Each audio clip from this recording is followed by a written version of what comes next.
We're And back. we're back. All right. So, who wants to recap last time? Last we left off, we arrived at Deep Thicket with the Daybreak people. The elves are like, "Oh, you brought guests." Um, we talked to the chief. Apparently the traps are being dismantled or moved or repurposed as graves. And they've got the weapons put into little piles. Um, we speak to the chief properly. Um, no one that Oh, no one, no like known NPCs have passed, but wardens that our characters knew have passed. So that was a bit of a thing. Daybreak introduces themselves, and apparently Dren is the front man here.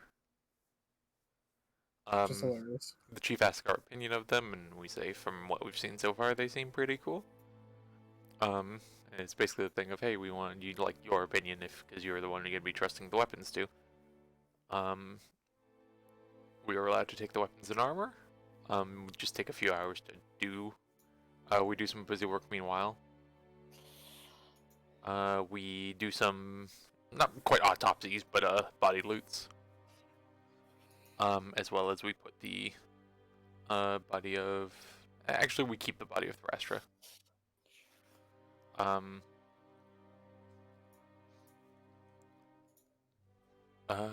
we stop by the area where we fought. Apparently, it's very burnt and it's been a bit cleared out. We give a look around, and also Myra was able to cast Detect Magic for us to give us a check. Thrastra's armor, longsword, Good's amulet, and bracers. And also identifies the amulet and aids proof against detection and location. Surprise, surprise. Um, also does a quick medicine on Good. His shrugging things off was just his kind of thing. Nothing really to point to or anything there. He just kind of did it. He's a bastard. Thrastra's arrows were poisoned. A few hours later, we're ready to head to the Daybreak base. Myra does a teleportation circle, and we're in the resistance base. It's underground, literally. There's a good amount of people. There's supposed ghost stories about deeper parts of the cave system. They use it for storage, and they also offer us it as a place to stay, since we don't want to be around people too much. We're currently underneath the Redstone Peaks in the south. We set up there with the sleeping bags and stuff. I'll use more to learn our way around the nearby caverns. We're asked for a passive perception. Everyone gets a persistent, nagging, unsettling feeling. But there's no sight of anything like a peephole or anything apparent. Also, it is commune with nature. No powerful undead within 300 feet. No elementals, except for like the occasional like Genasi in the group. And a basic understanding of the terrain within 300 feet. Occasional fault lines, cracks, and some water in the rocks. Apparently the area is like reasonably affinable for instability. About 50 feet or so behind one of the walls in our room is another cave system that kind of expands forward. And the tunnel snakes out past that, and there's also some water potentially. Also checks in the ethereal. Sigwald comes in with food. Meanwhile, peek out the door. Myra and Sigwald heading back. Base is not housing any elderly or children. No family of anyone.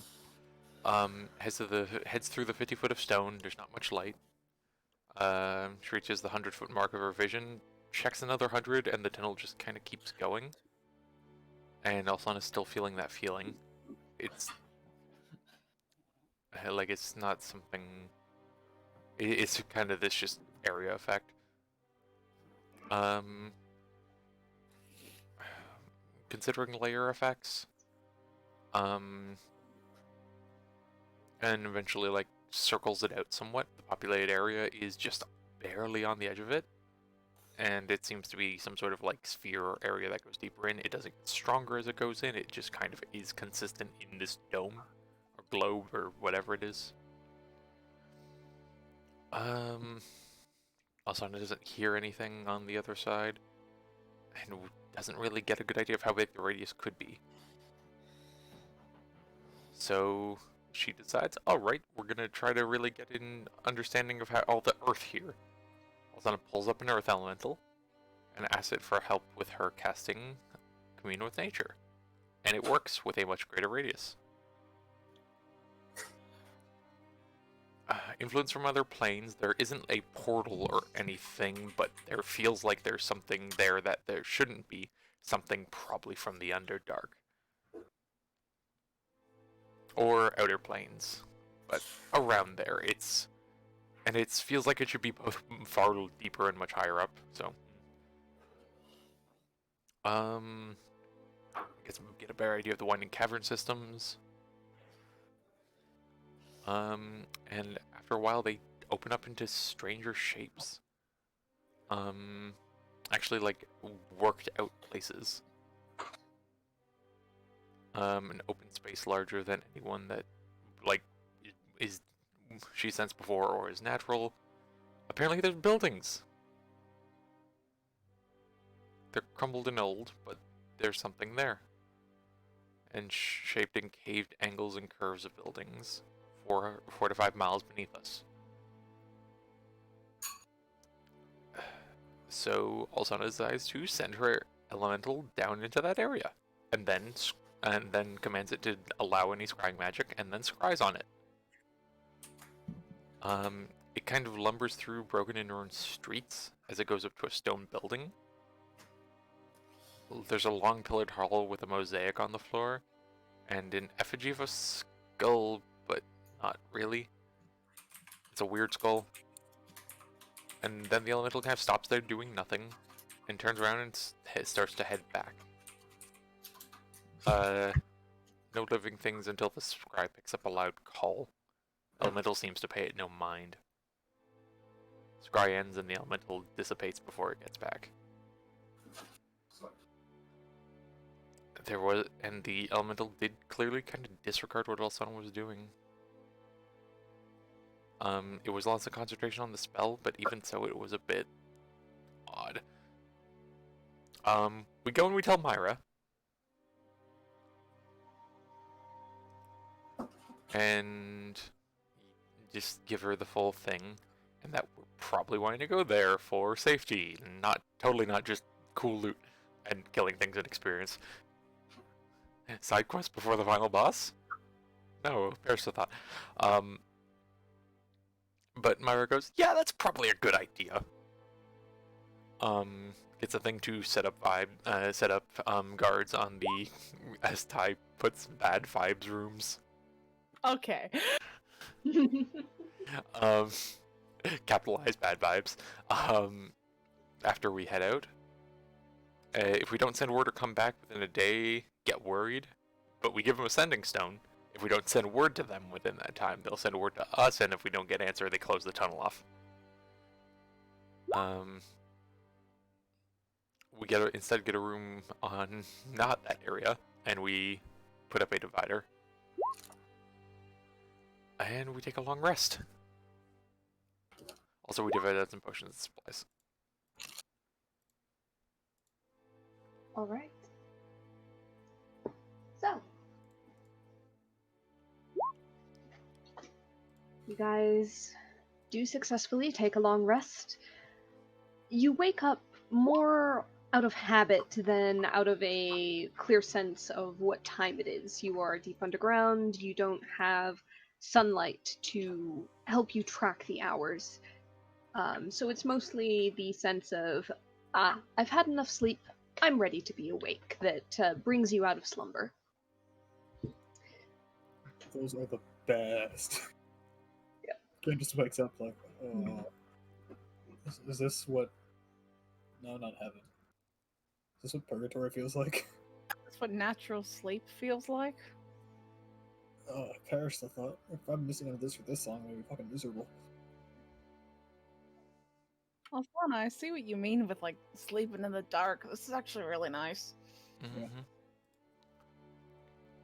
I need to fix up my spells.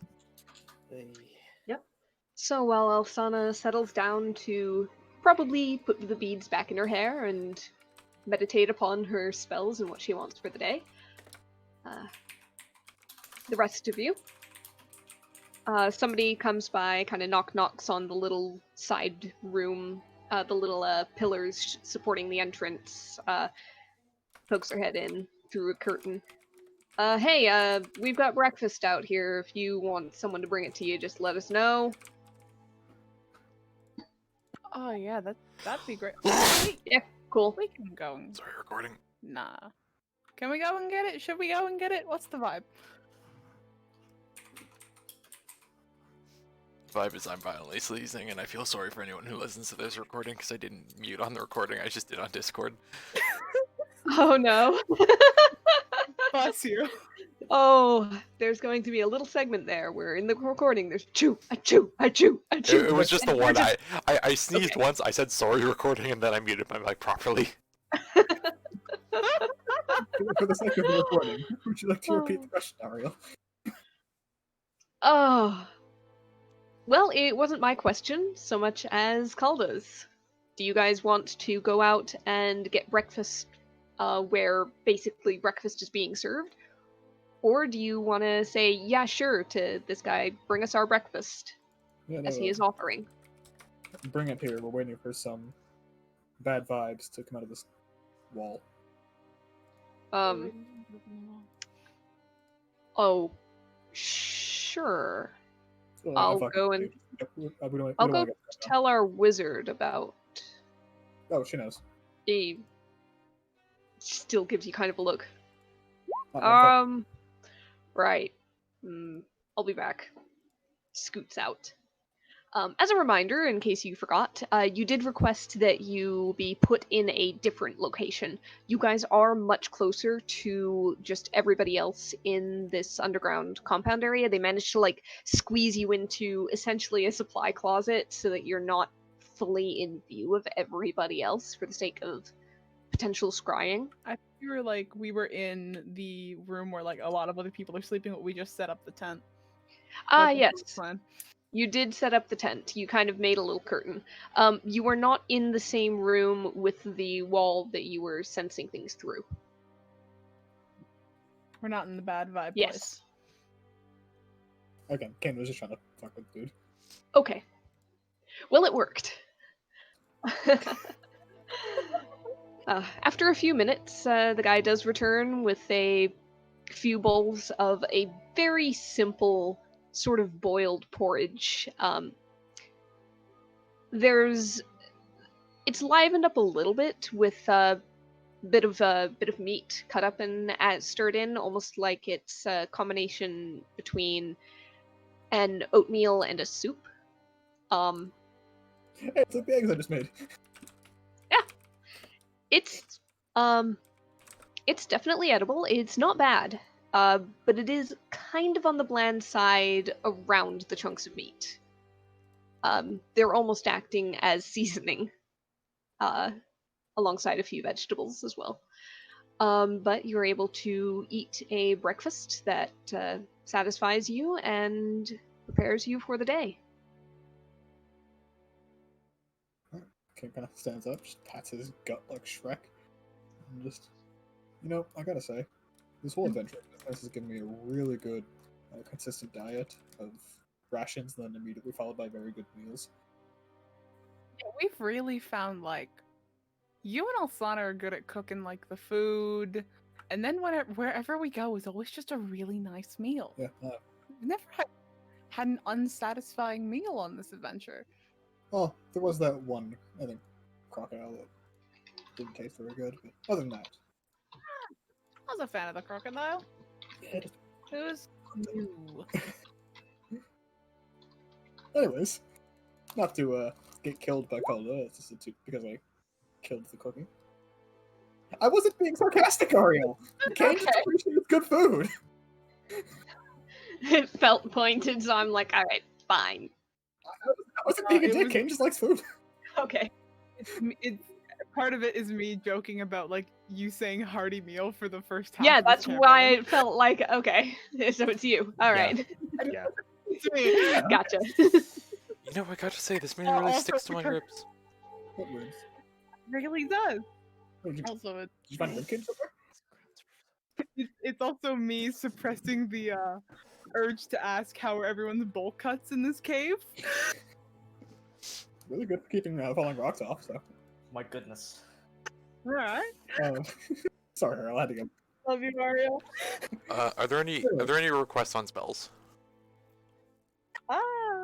Oh, I had one. Not earthquake. Yeah, no. Did you keep commune with nature? Yep. Okay. Do you have like a undead specific affecting spell, or like don't bother with blight or anything? 'Cause Yeah, undead- no. Not particularly. I'll Wrath of nature. my wrath of nature would just be the stone. Yeah. So, Yeah. yeah, I think we're good. Uh, Maybe stone shape. Like the I've got move earth. What's the one? Your stone? Can you do investiture? Or is that wizard only? No, I got investiture. Specifically thinking of. Wall of stone could be useful. Bones of the earth could be useful. Ooh, I'll take bones of the earth. I want to use that one. Yeah, that one's like it'd be It's really fun. fucking cool. Yeah, stone shape. We could basically make a doorway out of stuff. Mhm.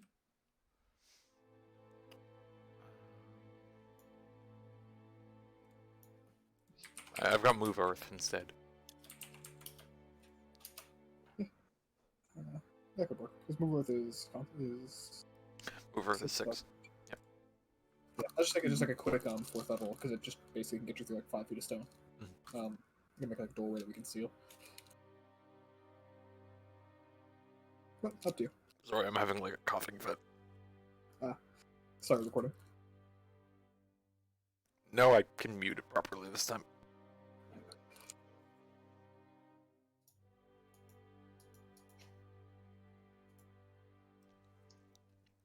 Okay, I'll swap meld into stone for stone shape. You want like? Are you still looking for like good against undead stuff? You could do sunbeam. I'm between sunbeam. I might just do moonbeam instead.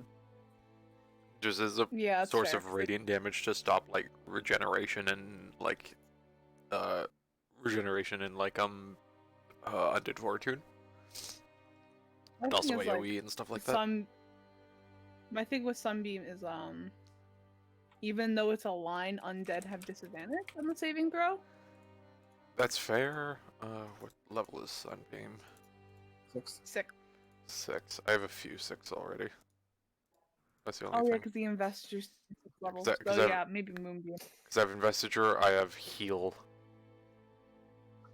I have Then, bones of right? earth,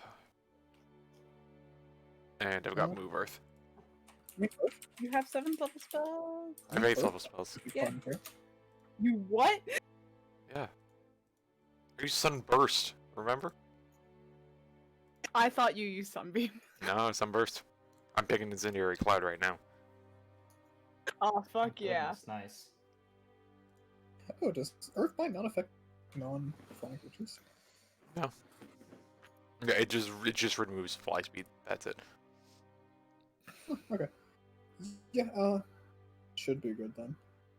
Wait, how many? Should be good. I want to double check. If you guys want to do anything else, like, I'm just futzing with spells. It's I should actually check my paladins. yeah, that's probably good. I would almost request you take like an extra healing if you could. If you don't already. Which I have all like the healing I can. Okay. I haven't really changed my spells regularly, I'll but I'll prepare all of my spells too. Wisdom plus my druid does level. prayer That's I should have 19. does prayer No, I should have 20. Never mind.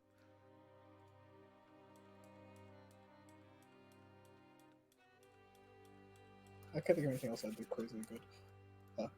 Maybe just if you want like a fun fuck you kind of spell, Fog Cloud could really make it difficult for them to do range damage on us. Yeah,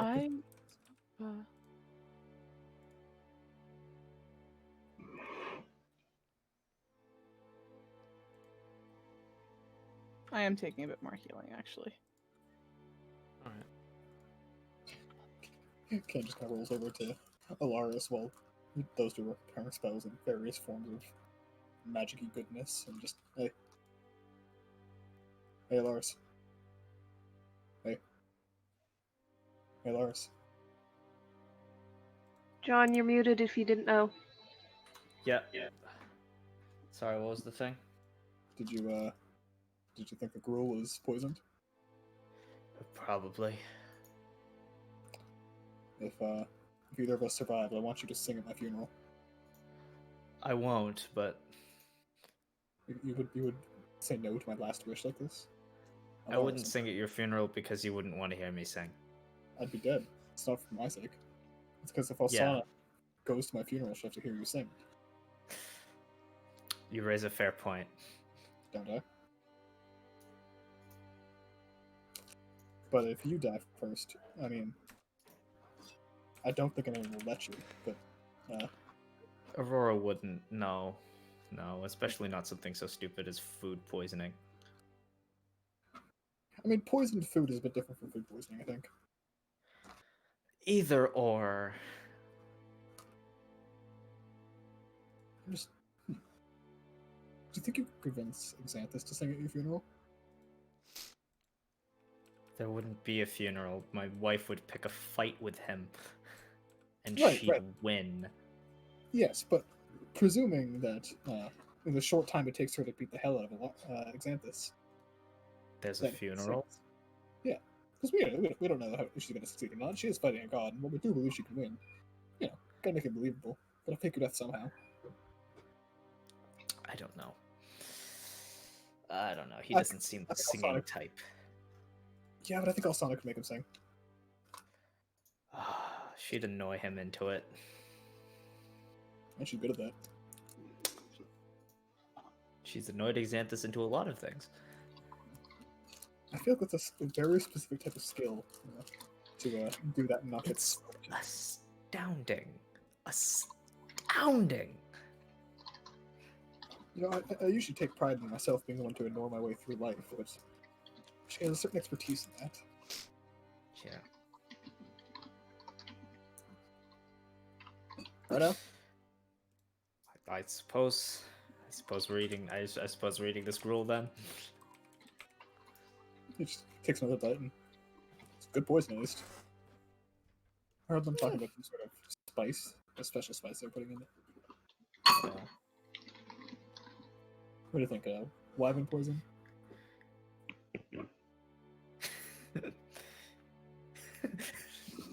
Sorry, the thing that Arnold posted. Can I Newspaper in say it hand. out loud? That's my Go favorite. ahead. All over Yeah, go ahead. I just had an Xanthus image is in my just head. beyond this plane right now, sitting in an armchair with a newspaper in hand. That's all obituaries, by the way. Staring incredulously at Alaris and Kane during this conversation. The man, listen, Xanthus. The man loves his wife. And then Alsana appears behind him. What are you reading? just The fear of this goes from, raven like, casually can- holding it to like crumpling at the edges of it. Yep. Newspaper is rolled up into a tube and then used to bap Alsana back into the plane where she No, belongs. back. No. He has like a spray bottle that's filled with like the souls of the damned. Just like, back. A spray bottle full of like river Styx liquid. No, put off. Exactly. No. By the way, Kane, back. go ahead and make a wisdom check to listen to your gut. Oh. Like my physical gut? Yeah. Okay. Oh. Yeah, it seems to be taking to the porridge just fine. Good to know. Ah. I'm curious as to why it was a wisdom check, but Yeah, what else would it be? Constitution? maybe. Constitution, maybe. I figured wisdom because it was a very deep kind of insight. That's fair. That's fair. Does Alsana have lesser restoration prepared? I feel like I have intestinal insight is greater. something I can manage on. Okay, then. Oh, I wait, can never take mind. lesser if you want. No, I took out Divine Favor because I have so much extra fucking radiant damage at this point. I don't think an extra d4 matters. And I got, actually, that was so I could do a higher level sort of thing. But thematically called him and asked Alsana, like, hey, could you write a couple of those beads? I'm getting some healy stuff today. I'm getting some of those vibes. Very well. And also will take out some extras she has. Because three of the spells, the 3 spells I took remind me of Alsana. Kim kind of looks at Okay. Alaris doing this and just like, so if Aurora would beat Xanthus to death with his fist, do you think Alsana would annoy him into an aneurysm and kill him that way? That's hard to say. I know my wife would use physical force because that's just the way she is at some points. Blink twice if you need help, by the way. No. It's all no.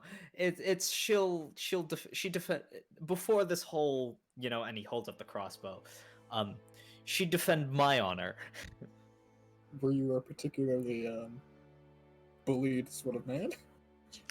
No, but I was quite sought after by some of the others in the town, and she'd cut a bitch. Ah, so defend the honor. Wink, wink. Yes. Is honor what you call it? I think the word is purity. If I had to guess. Perhaps sanctimony?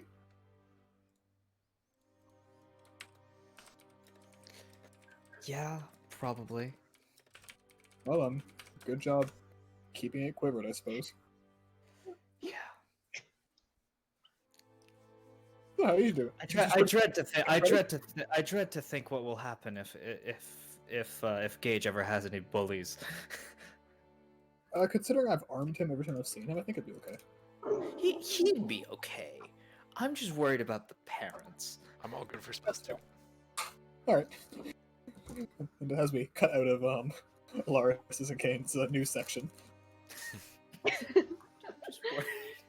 I love that. I love wholesome dad Alaris. Calda, Alsana, you look up from you look up from your individual meditations, prayers, ways that you variously prepare your spells, just in time to hear Kane say of Gage that I've armed him pretty much every time I've met him, seen him so. Why And do then the you line from Alaris about being more concerned for the parents. Is Soren scared more about Aurora than you? Yes. Yes. Are you not? You can, for the record, also you can sneak magical skill into any room. And on top of that, I've been shot by Alaris and I've lived. I don't think if I fought Aurora, I would live. Kane, I'll have you know that she's the type of woman to keep a longsword under the bed. Also, frankly, if you're in a position where Aurora deems it worthy to fight you, you should die. Probably, yeah. Yeah, if Aurora wants to fight me, I'll accept death. I've never met someone who I haven't managed to get into a fight with, so I guess we'll No, but if she's trying to kill you, then by all rights you should be dead.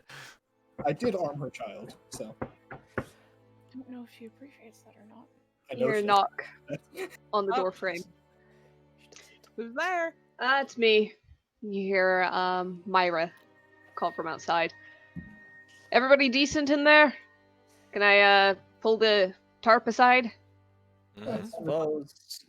My face is pretty scorching, but you can't hit the bike. Scorched. Past. Ah, I'm we're actually- showing faces today, huh? Well, that's why I got up behind the mask. Hmm. Don't want to risk your injury. Yeah, Alaris is gonna disguise self again. All right, with that, the tent-turned curtain is pushed aside on the rope that had been nailed up, and you see Myra there. Messed up. Okay, she seems That's with the... yeah, with the disguise. Yep, gotcha. So, I've got a guard rotation set up. I'll be taking at least one of the shifts, and honestly, quite a few of us will as well. We've got a day How are they to. looking?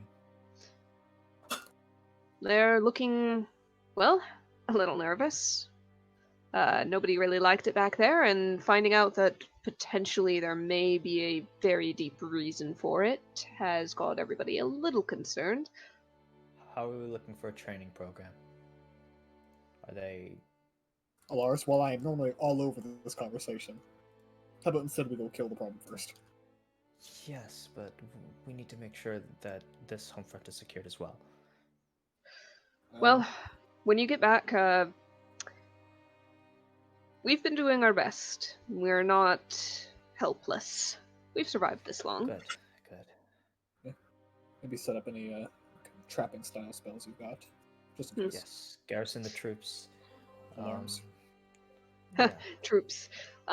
troops. I said we could handle ourselves. That might be going a bit far. We're not that official. Exactly. That's That why. being said, yeah, I'll just I run it can. back. Yeah. Makes a decent alarm. We can set an alarm spell, or at least I can, and we'll keep an eye out regardless. Yes. I've also prepared means to close that entrance you're going to be tunneling off if you don't contact us reliably within the day. Oh, I'll just tell you if you'd like. Well, just in If case you just pack up the mud I'm going to be making and dispel magic, it'll turn back to stone. Convenient. Make sure you contact us. No, it's Yeah, worst case scenario, we think 16 hours, get this message. Well, we were saying a day. yeah, I'll we send- said a day early. I'll attempt a sending spell on at least the one of you. Call it 12 hours from now. Alright, perfect. Assuming that you haven't gotten down there and gotten back in that time. I don't know what the terrain's going to be like. You might, I'm guessing, seeing as you know it's there. We can make a guess at least. Well, regardless, Well, we'd better get a response. I hope you do. If you're ready, Turn I'm down here the to take you to the back to the room and set up that first guard. Sounds good. I'm just pat Alsana on the shoulder just on the way walking. Is by the way, Alsana, or whatever the fake name they used was. Morticia? Morticia. You don't have a way you could turn into some animal that can carry us really fast, do you? She like tilts her head. Why? I don't know. I just don't want to walk the whole way. No. Okay. You turn like a giant crocodile or something and just scurry your way down. No, thank you. Alright. It's still me putting the effort in. Well, yeah, better 1 than 4. Oh, No. take 150. Okay. Alsana also has one of the best eyes out of all of us, so if we have both Alsana and Alaris looking, it's better than just Alaris having his eyes out. And generally, any monster that can move like that can't see in the dark. Yeah, okay. Also, you're the one who chose to wear that clunky armor. You should take the repercussions of it. Oh, good point. It'll flash the armor off then. Alright, let's go. My clunky armor this entire time. Yes, Give and me you're you. yes, and you're not sitting here asking me to carry you. Nah, you let me on the broom if you want me to. So, why ask? The broom, not me. Yeah. Anyways, we'll head there. All right. You get back to the room where you were going to stay the night, and you find that there's already I'd say about 3 people waiting there. Nobody that you recognize from the previous day, aside from Myra who led you there. But they are armed. They are variously armored. Quite a bit of it actually seems to be the stuff that was pulled out of Deep Thicket, kind of mismatched and piecemealed together into whatever styles they seem to find the most comfortable as individuals. Um, but they are sitting and waiting. There's a couple of stools pulled in, a small table.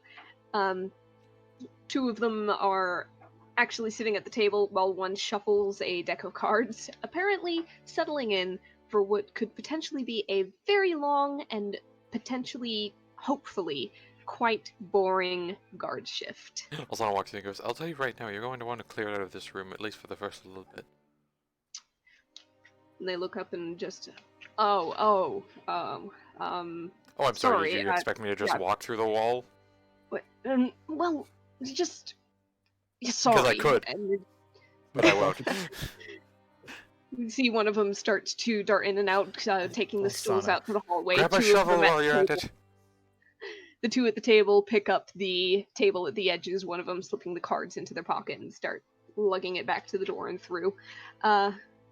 Myra just stands to the side and smiles and looks to you and gestures towards the wall. In your own time, let me know when you're through. Oh, won't take too long. And Alzana will dip her fingers in the ass and just a rune on the wall. Mhm. And then just do the full Malcolmist clap, 2 hands. And I will go And- ahead and do Transmute Rock. All right. Are there any particulars of that, or is it the one that's like 5 feet? No, that's Move Earth. Nope, I will paste the very relevant parts. Yep.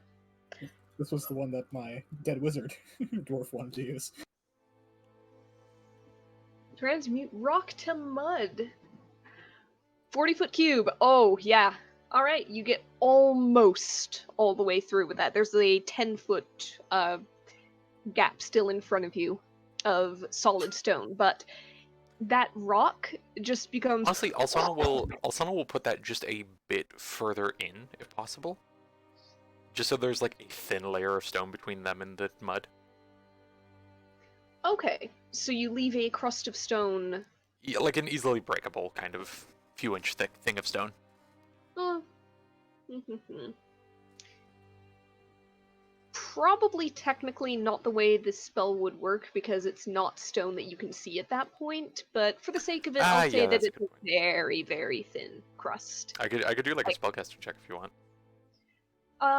Yeah, go ahead and do that. The higher the number you roll for that, the thicker the crust would be. Stone shape is instantaneous, so I could have guidance that.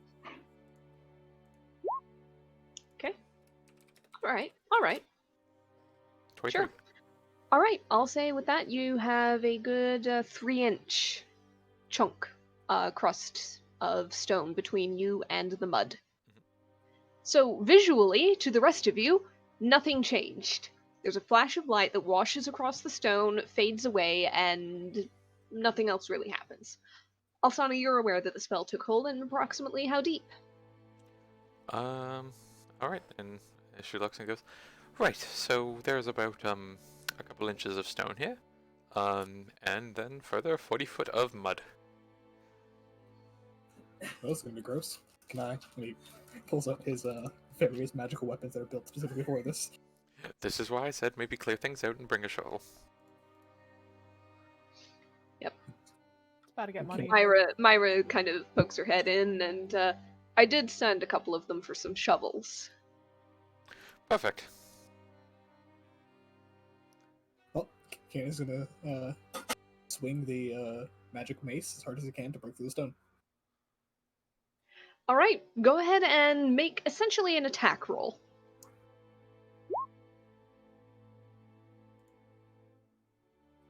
Alright. Alsana hops on the broom. With heavy crack, the mace connects with the stone wall. Cracks start to spiderweb out as the mace dents in part of the wall. I will also say, Alsana wouldn't have done the full cube. She would have done more of a tunnel. It'll be a little taller tunnel, but she's not doing 40 foot up as well. Fair enough. I didn't really assume. Yep. It's Just wanna gonna make be sure. 40 feet. Yep. Alright. But the mace creates this indent, almost this crater in the wall, with a spiderweb of cracks radiating outwards, and a little bit of this watery mud starts to seep through the cracks and drip down the wall. It's not fully broken yet, but one more good hit in the same spot should do it. I hand the mace to Calder. I love you.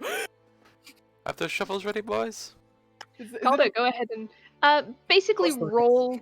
Yeah, plus 3 mace, plus your proficiency, plus your strength. So if you have a like athletics, just go ahead and roll that and add 3. Yeah. I mean, it's the same attack roll as your Holy Avenger. 19. Okay. Go ahead and roll 1d6 plus 8. 13. All right, same amount of damage. You reel back, and it's a little bit higher for you than it was for Kane, but Also, you I'll pull the bring Lars Kane onto the room. directly down onto the same center of that crater that Kane had first made in the wall. And with that, the rock shatters right there. At first, it goes in under the pressure of the mace, and then it pushes back out, kind of breaking into triangular sections, getting caught up in the flow of mud as that mud starts to gush out into the room, Can sliding Kane pick down me the up? wall Oh yeah. and splattering Calder across does. the floor. My shirt. All right, the strike was probably made about roughly 3 or 4 feet up the wall. So the spout goes on for a while, filling the room fairly liberally and spilling out into the hallway. You hear the exclamations of the two who had returned with shovels going, oh, come on, no! We're gonna have to shovel that! Would you rather fight whatever's down there? Sorry, boys. As dark mud just continues to flow, there's a little noise, and then you see Myra very gently levitating and pulling herself along the wall above the flow of mud that is just starting to creep down the hallway, not being stopped up by anything or prevented. And she peers into the room where the small geyser of semi-liquid mud is still flowing from the wall. And she looks to you and just shakes her head a little bit and turns around and starts saying, all right, come on, let's try and get some sort of barrier. You two turn the table on its side. You go over there, try to head it off with the shovel. Scoop it up. You go find buckets. Lots of buckets. And you hear scrambling start to happen as they try to fend off the mud. After a minute or two of this, the flow does start to subside as the pressure basically lets off, as most of the mud that was on the top, on the upper half, 2/3 of the tunnel that had been flash excavated, has already flowed out for the most part. And now it's just the stuff that's at the bottom of the tunnel still left, below the level of the hole that was made. Can Kane wait till the guy who complained just steps back into the room to kick in the bottom half? Honestly, he's not stepping back into the room anytime in the next half hour to 45 minutes. There is a lot of mud to dig up. As soon as he hears people returning, kicks in the bottom half and the mud flow continues. I Alright. know, it's on just his greaves like it flashed on. Yep. All right. You kick in the bottom, and this time it's not so much a geyser as a shroom going from underneath. But it spreads further until pretty soon there's just a thick, sticky layer of mud coating the floor of this room, the outside hallway, up to a point. A good bit of it has congealed by this point due to the settling of the heavier elements toward the bottom anyhow. Also, no, just find Myra. It's like, if you just like drag a straight wooden plank across it and later dispel it, that'll be a very nice floor. And Myra just gives you a nod and continues to direct them in their efforts to keep it from spreading too far. And just, she says, well, keep that in mind, and if there is any places that need to be filled in, perhaps, it'd be a good use for those stuffing buckets already. So, you're gonna be going then? Yep, we have a little bit more to work through, but... Well, good luck. We'll be here. for quite a while. Nods. Right. Good luck with the blood. I'd say thank you, except that you caused it. There we go. It could be worse, though. Good luck with the everything. You. See you in. I'm saying thank you because you didn't cause it. Should hope not. Well, be off with you then. And Kane, before he steps in the doorway, looks up to Calda and just like, duck. You've never had before, but All duck. right. And he ducks and goes through the doorway first and kicks down the other side. There is no other side to kick down, unless you're talking about kicking out the remainder of the crust in order to widen it. Yep, that's what I mean. Okay. Oh, sorry, I just meant like the other side. I could imagine if the other side was open, it would have just floated out that way. The other side is still 10 feet thick. Oh. Well, in that case, It's a 50. It's a 50. I thought it was 30. Sorry for that. Kane will shovel Sana into the front. She'll walk up and she goes, I could use another spell here. Or we could do some legwork. I'll do legwork and Calda takes out like 2 light hammers and just starts smacking. Of note, everybody who is walking into this tunnel is doing legwork, as there is a very thick layer of mud just... I'm not. Pain. And 10 feet of stone, so how do you want to get through that? Also, I'll say, if you can get through 5 feet, I can do the rest. Yep, let's try No, 5 let's feet. see how long 5 feet takes, and it's not that long then. Right, but I can make a door. Oh. Calda's just gonna keep hitting with the hammers. Okay, Kane just hammers? Kane just like, hold on. And he reaches into his bag and pulls out a pickaxe. Vulnerable. He's going to convert. Alaris is going to convert the fell steel orb into like a sledgehammer type thing, and just start whacking away as well. Alright. He's using the pickaxe. now. Is the pickaxe something War you pick, already had actually. in there, or is it something that you're having to... Okay. There we go. So yeah, So you've got he'll convert his crossbow to a war pick and just Okay. start digging. Alright, so we've got a fell steel war pick, we've got a pretty decent, pretty standard pickaxe. I think Calda grabbed it. Yep. Okay. Alright, so... Also, we'll just put a guidance on Calda because Calda has a mundane pickaxe. Yeah. So yeah. So basically, so basically Hold on, John. he. Sorry. Alaris keeps the eyes of the eagle like sort of like perched up on his forehead, so he'll take one swing and then the debris will fly at his face like, oh fuck, goggles, and then pull down the eyes of the eagle and then keep digging. And Kane will Okay. just go from behind the two of them and basically take a shovel and start clearing out the mud. Alright. Even with a pickaxe and a very magical weapon as a war pick, it would take a lot of time. Stone is not dug through very, very quickly. That being said, there is enough like faults and such in this stone that it would flake. It's not going to be Would I hours be able upon to hours of work. blast Can I- away, start but- blasting away with Eldritch Blast? Can I also... It is- Could we and Calda both start blasting away with Eldritch Blast to Wouldn't start? that kind of make 2 doors? It's raw force damage. I'm not sure it would do that much more damage per round than the pickaxes would. Hold on.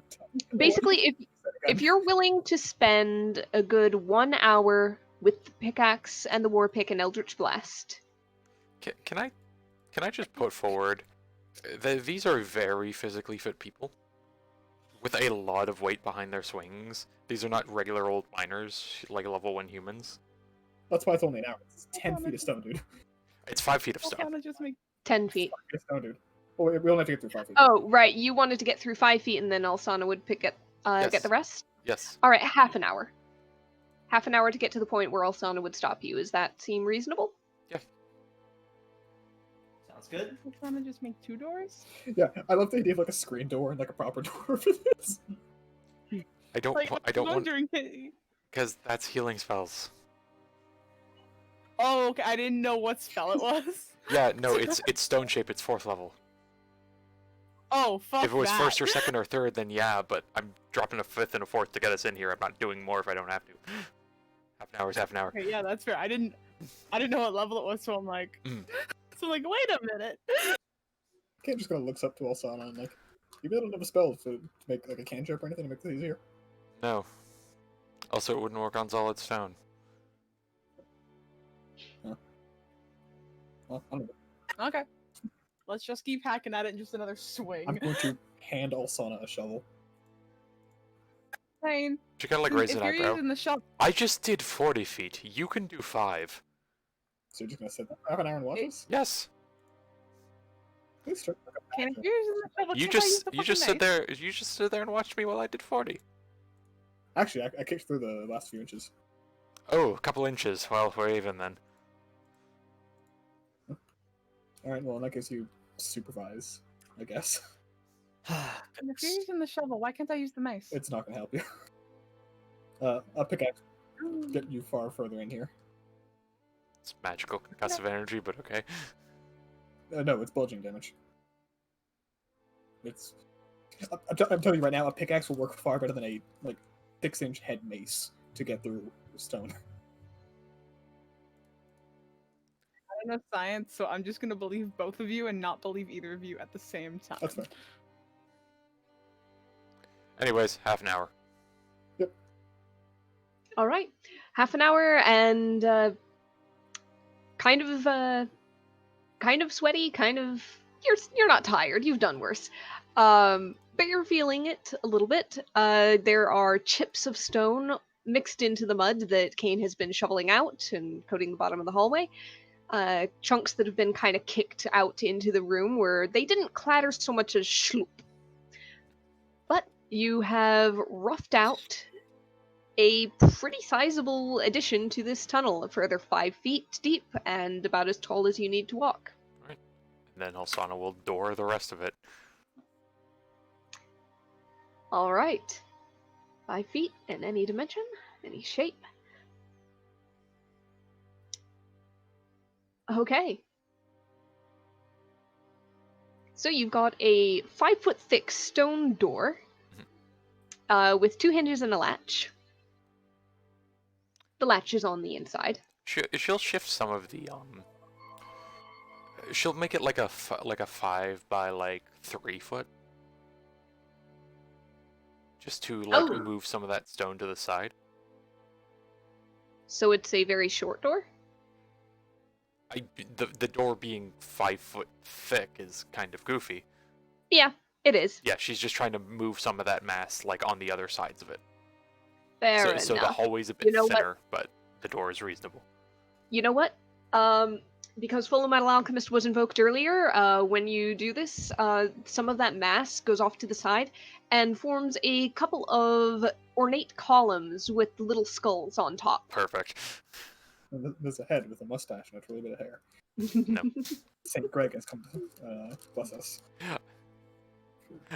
Okay, can like the whole arch like around the door be this just like overly gothic, like right out of a graveyard mural?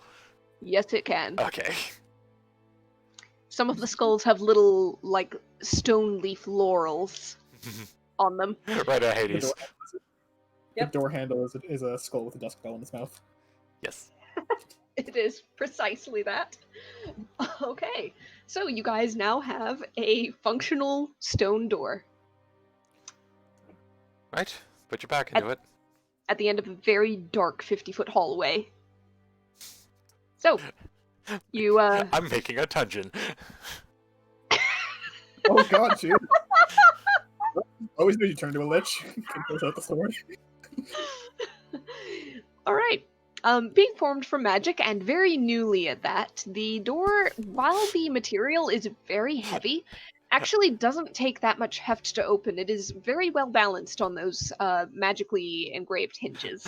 Oh, if you won't give us a cool entrance to this dungeon, I'll do it myself. I encourage it, and I appreciate it. Thank you for doing the DM's work for me. So, it's all part of my master plan. You guys are gonna make your own dungeon. I would God. fucking And love that dragon. meme. YOD. Build your own dungeon. Yep. Bring your own dragon. Oh, Dungeons and Dragons not included. yep. Oh, Look at yeah, the I'm end. just gonna lose it. So Dungeons Okay. and Dragons. No, it's just and. That's all you get. Yep. I'll provide as many ands as need be. Everything else is up to you. So, Technically, it's It's and. improv. It's, And yeah, it- you can't. and Anyway. and Yes, We are and? an hour and 10 minutes into the session. so you guys push It's a the door door. open, We're spending time on a door. and you see darkness, Sorry. dim shapes, as far as your dark vision allows you to see. Stalactites, stalagmites. You've opened out about 6 feet up the wall of a cavern, technically. It's a short top down, one that any of you can make. But for the most part, this is an open and echoing space. So the door opens, the first step is a doozy, and you can see sort of the impression of a deeper darkness, just a little bit further in, at the edges of most of your dark vision, Alaris aside, which suggests the entrance of another tunnel, another cleft in the rock, a way forward. Alsana, this is one that you remember from your explorations via the ethereal the previous night. You know which way to go? And for now, all is quiet, except for the sounds of the door opening and, when you're through, closing behind you, your own breathing, the slight scuff and clatter of rock beneath your feet. Also, will fix some of that. She'll pass without trace. Okay. So, Pass Without a Trace is cast, and there's a faint muffling to the sounds that you yourselves are producing. You, I assume, press onward? We'll pass lightly. We're not like, if possible, like just kind of taking things slowly and carefully. Alright. Being And- sneaky, quiet. Have Lars take point because he has 120. Okay. I was gonna ask if Alsana was taking point because she Yeah, knows sounds good. roughly the way. Yeah, sounds good. Yeah. Yeah. Okay. Yeah. She'll be right behind Lars. Basically, be Okay. like guiding, but Lars will be like, Okay. like she knows the roadmap. He knows if there's a hobo on the side of the road. Yeah. Yep, fair enough. Alsana, there are some larger tunnels and caverns where you would be able to sit on your broom fairly comfortably, but there are also narrower passages where you can really only go on foot. You have to stoop down or turn sideways to get through properly. So you might be on and off the broom at turns. This is GM code for there's an enemy ahead that's gonna kick your ass on the ground. No, I Nah. can't fucking Yeah. wait. No, this is GM code for, yeah, let's just keep in mind that you might not be feet off the ground all the time. Which is GM code for You're get on the assuming a ground, lot. you little shit. Eric, I would agree with you. This is Zara. Yeah. I like to add flavor and make sure things are understood for the sake of imagination. I mean, yeah, we just spent an hour. I'm just saying, if the ground eats me, I'm never forgiving you. Well, can you make a dexterity saving throw for me real quick? I'm Sure. kidding. I'm kidding. You're all right. Make yourself vulnerable.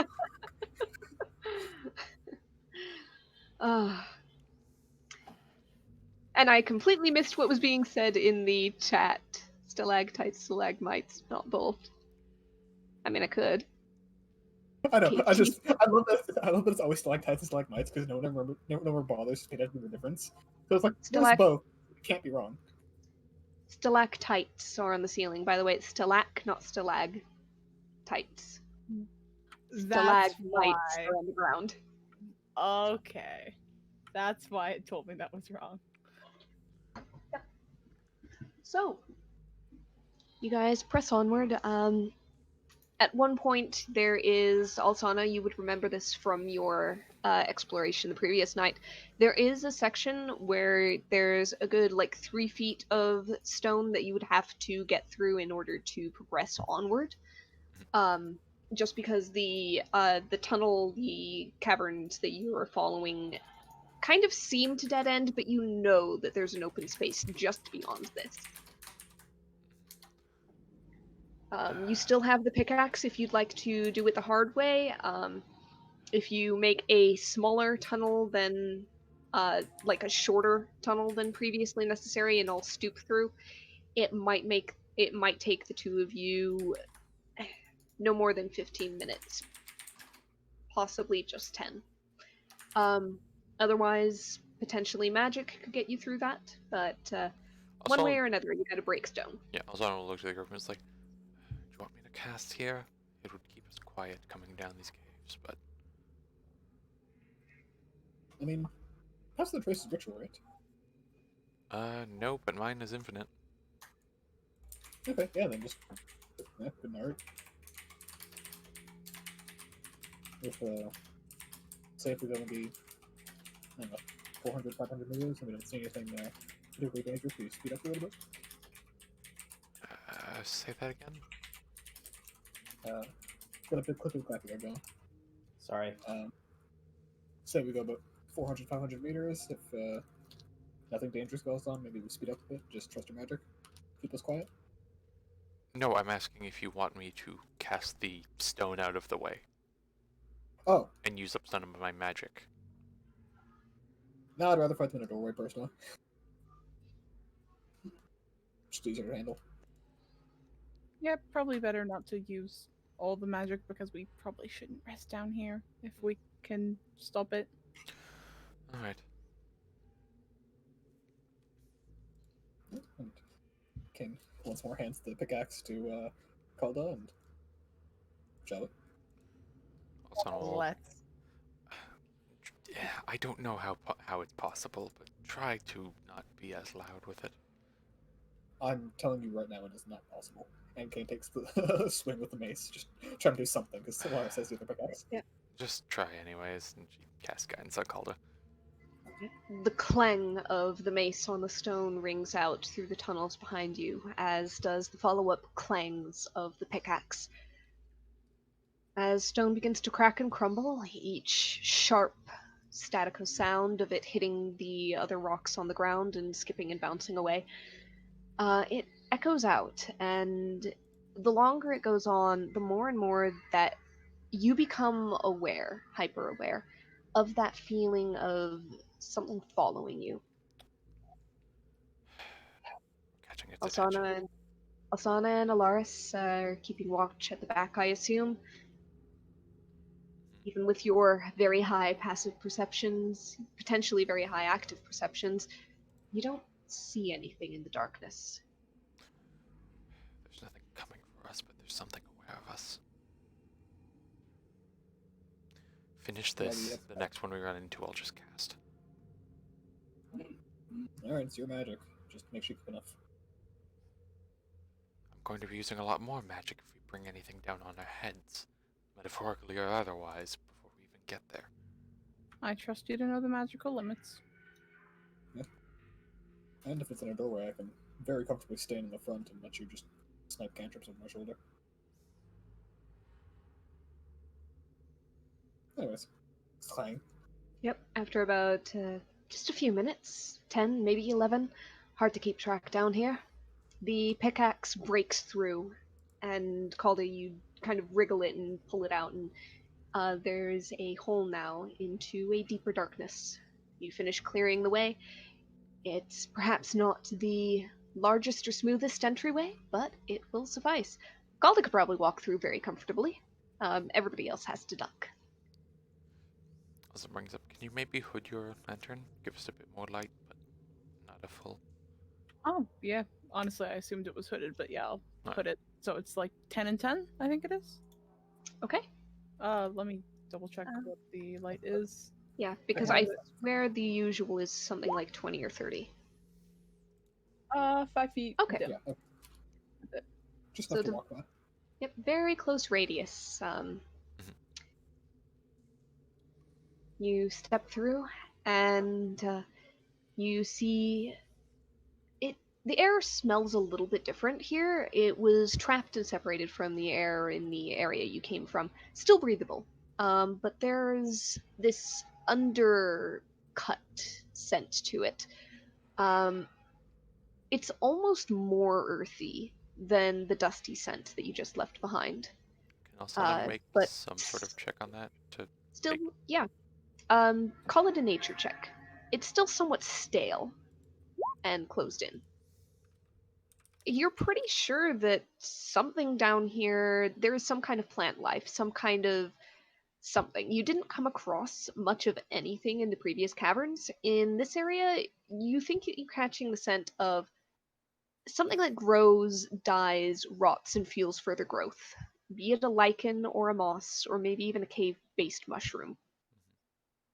There is also a more of a scent of something like water. So there might be greater moisture down here.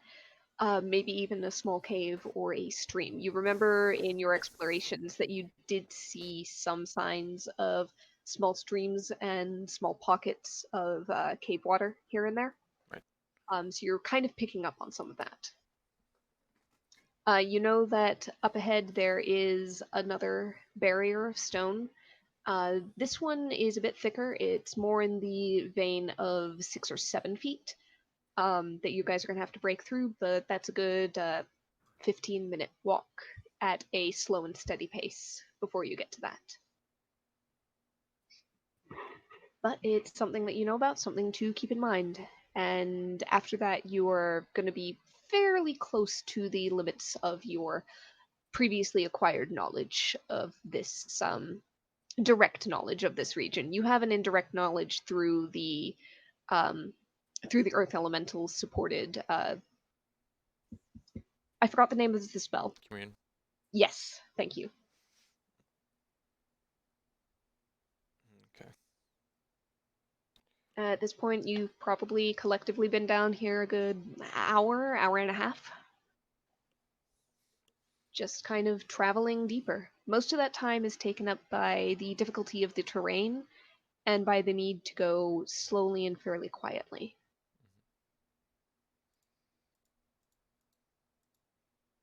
So, as you continue onward, you do start to see small signs of that water and a little bit of moss edging some rocks where it seeps through cracks in the stone walls and drips across cavern floors. Go ahead and let's have everybody go ahead and roll a perception check as you are delving deeper and deeper and are in a new area. Can I use Mori or is You- this B? You can use Mori if you'd like.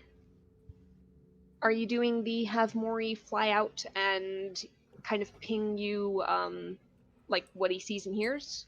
Yeah, a little bit of a lap. Okay, I'm back. All right. Sorry. Good boy. Wait, Oh, very- no. Yeah, it's 2d20 plus 3, so minus 5.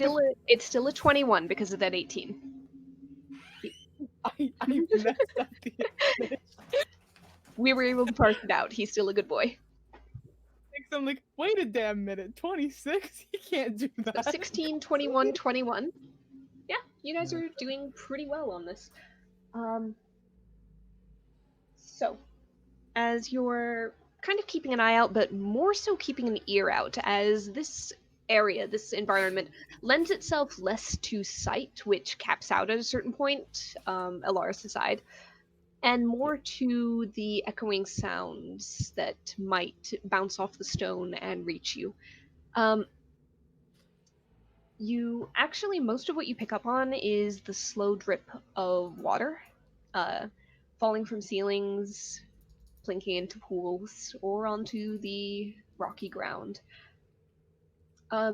You actually kind of pick up on a little bit of a churr, Maury and Kane in particular, of very small insect, little beetles that kind of are moving through the moss.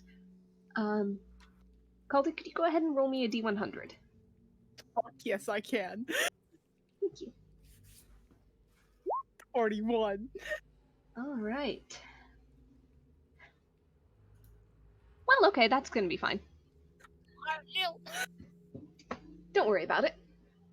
If the beetles are pointed out, could Alsana give a nature check on them? I mean, sure. Go ahead. Beetle. Beetle. It sells arrows and bombs. Don't think I can find. His name is Hercules. 22. Okay.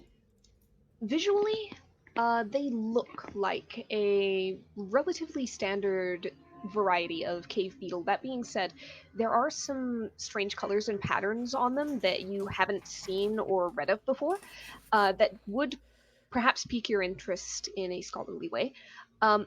There is also, go ahead and roll me a quick wisdom check for curiosity's sake. Sure. 18. All right. Through more your magic, sense of magic than anything else, you get the sense that there is some strange resonance about these beetles. There's almost a buzz about them, and not just because of the little wings beneath their carapaces. And you get the sense that these are not, they're natural, but they are influenced, yes, by something. Could It seems to be more environmental than anything else. Alsana take one of the beetles? Just gonna get Go And- ahead and make a dexterity check to try to grab one. Alright, with guidance. Oop, excuse me. There we go. 12. Unfortunately, when you try to cup your hand over one, it's almost like trying to swat a fly, in that it seems to react faster than you're able to move and scurry out of the way. Funnily enough, the moment that one scurries away, there's a small explosion of movement as others in the immediate vicinity all also out of the area. As if danger to one became danger to all. There. Could Alsana make an Arcana check? Go ahead. Is that like Arcana or telepathy? Sorry, Go not ahead Arcana. Like psionics or telepathy. Go ahead and make an Arcana check. 23. Yep.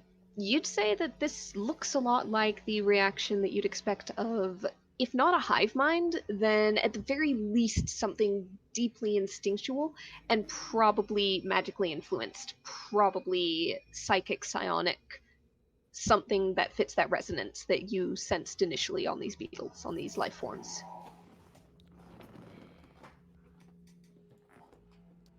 Can Alsana narrow down some candidates in her mind for something that could have fallen out of the Underdark here and have that effect? I'm going to say it's not specifically something that's what you're looking for. It is a regional effect that's independent. Say again? Like, rephrase? This is something that's inherent to this area. It is weird, but it's not something that I want you barking up the wrong tree. Okay.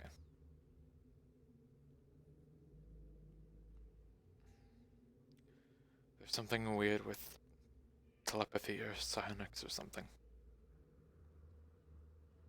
These beetles aren't... They're natural to the material, but they're getting some influence. That's not Kane concerning tries to whatsoever.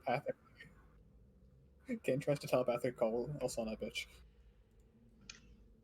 Yeah, Kane, how are you doing that? You're just thinking really, really hard? Basically.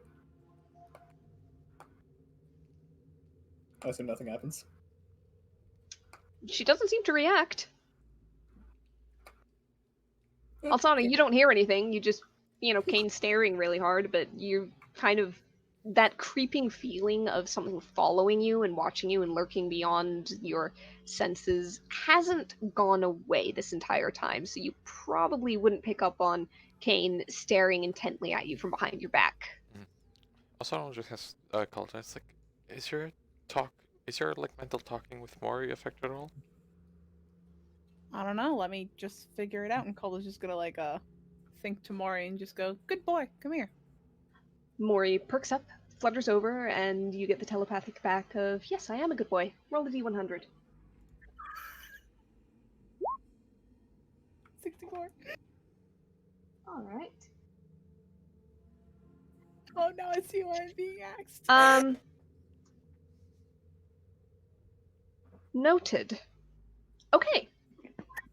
I don't. I love this. I love this so much. Does All of Asana- you, it might take a minute to notice for some, but your thoughts start to skip a little bit. You're having a little bit of trouble concentrating. Your thoughts become a little disjointed. Not on the extreme, but beneath the surface, and something to keep in mind for potential roleplay purposes. Asana's medicine checking herself immediately. What does that mean, Ariel? Creatures in the region suffer from disjointed thoughts and to have difficulty concentrating. Dissociation. Thank you. Okay. I'm glad you were able to parse that far more easily than I could.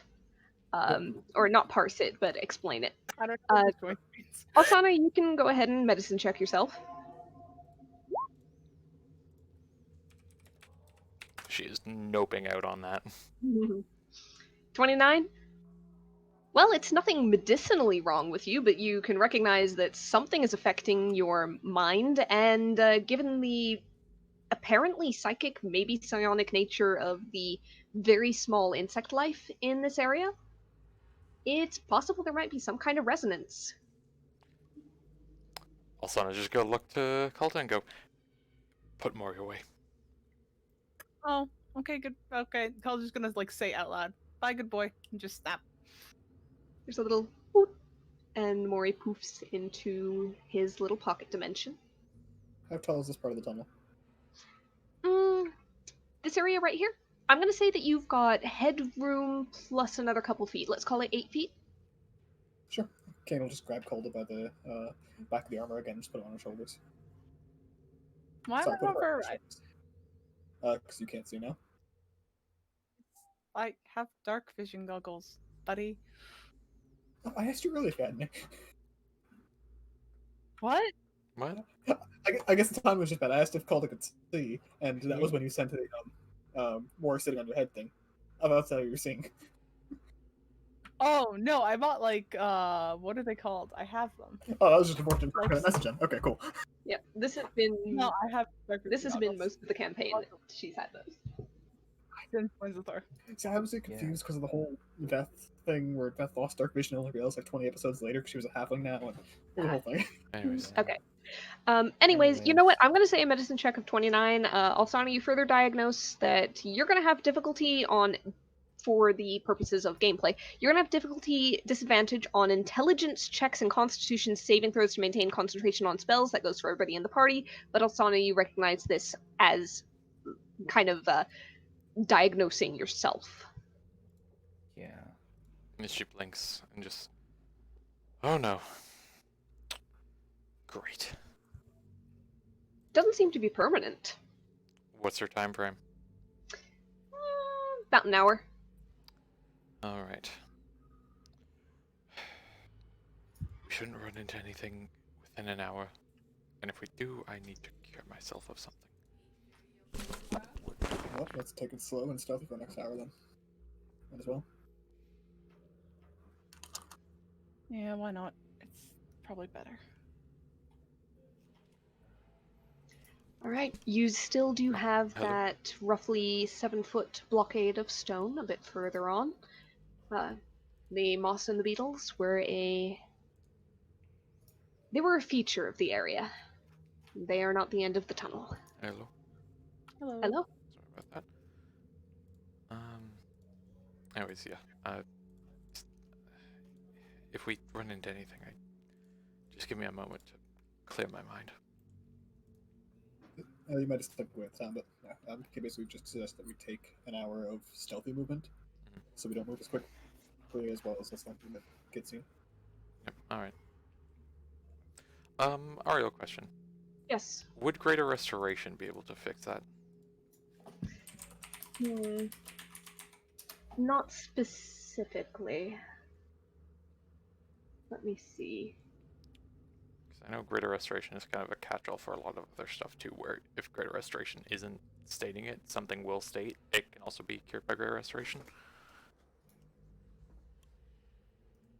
I'm just saying that there is nothing about ways to end these effects. It apparently is magic.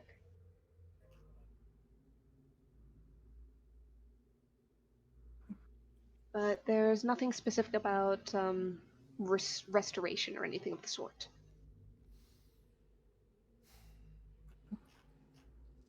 Right, in the meantime, how long was it again until we get to the 7-foot wall?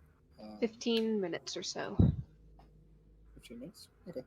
Kane just looks also, and did you, I think you mentioned before you wanted to magic through this. Still want to, or? I can't, not with a single spell. Oh. I guess, Alaris, keep watch behind us, and can I just borrow the Felsteel to work for a bit in pickaxe mode? Sure, I suppose. And he'll hand him the pickaxe. Yep. Okay. I mean, in And theory, to if he's call- making attack checks with it, Lars would be just as effective. If he's using Yes, charisma. but Alaris can watch behind us, but Kane can't. Okay. And Kane will take the Felsteel and War pick. yep, he'll give it to Calda because she has charisma, and he'll take the pickaxe. That's funny. Technically, Yeah. the Felsteel orb only uses charisma if you're attuned to it, otherwise it would be strength. Kane does not know this. Also, Okay. if you're a hexblade. You know.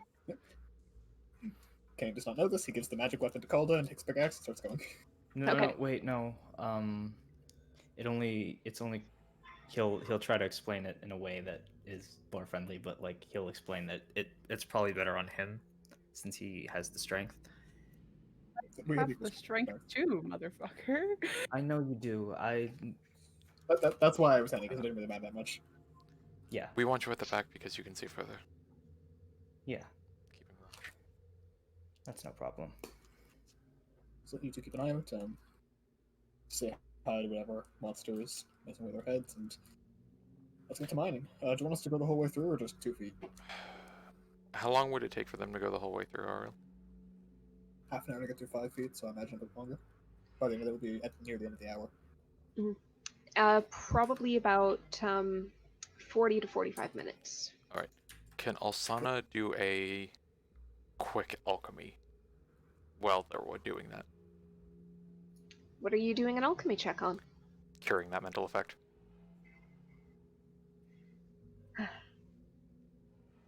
How are you wanting to go about that? Some sort of quick poultice or something she throws together.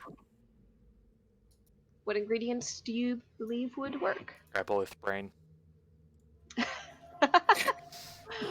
Oh, That What sounds like a brain? new fire.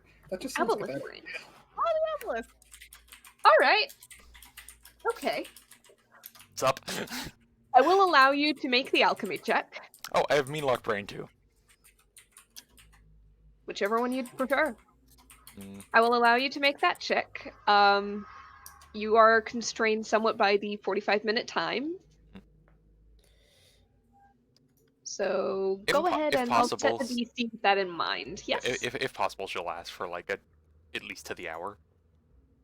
Okay, so like the 45 minutes to get through and then 15 minutes of rest, so you've got a full hour? Yep. Let them rest their arms too.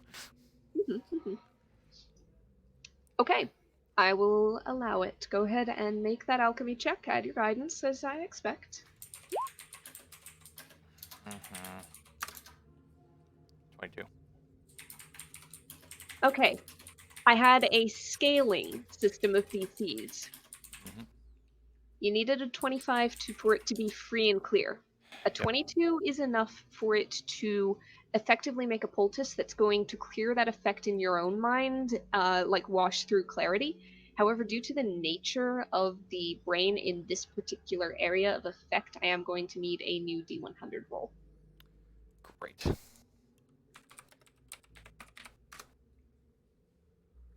56.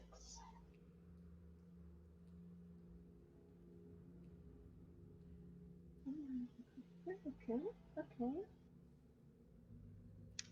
Roll 1d4. Flumps. 2. Calda. Hi.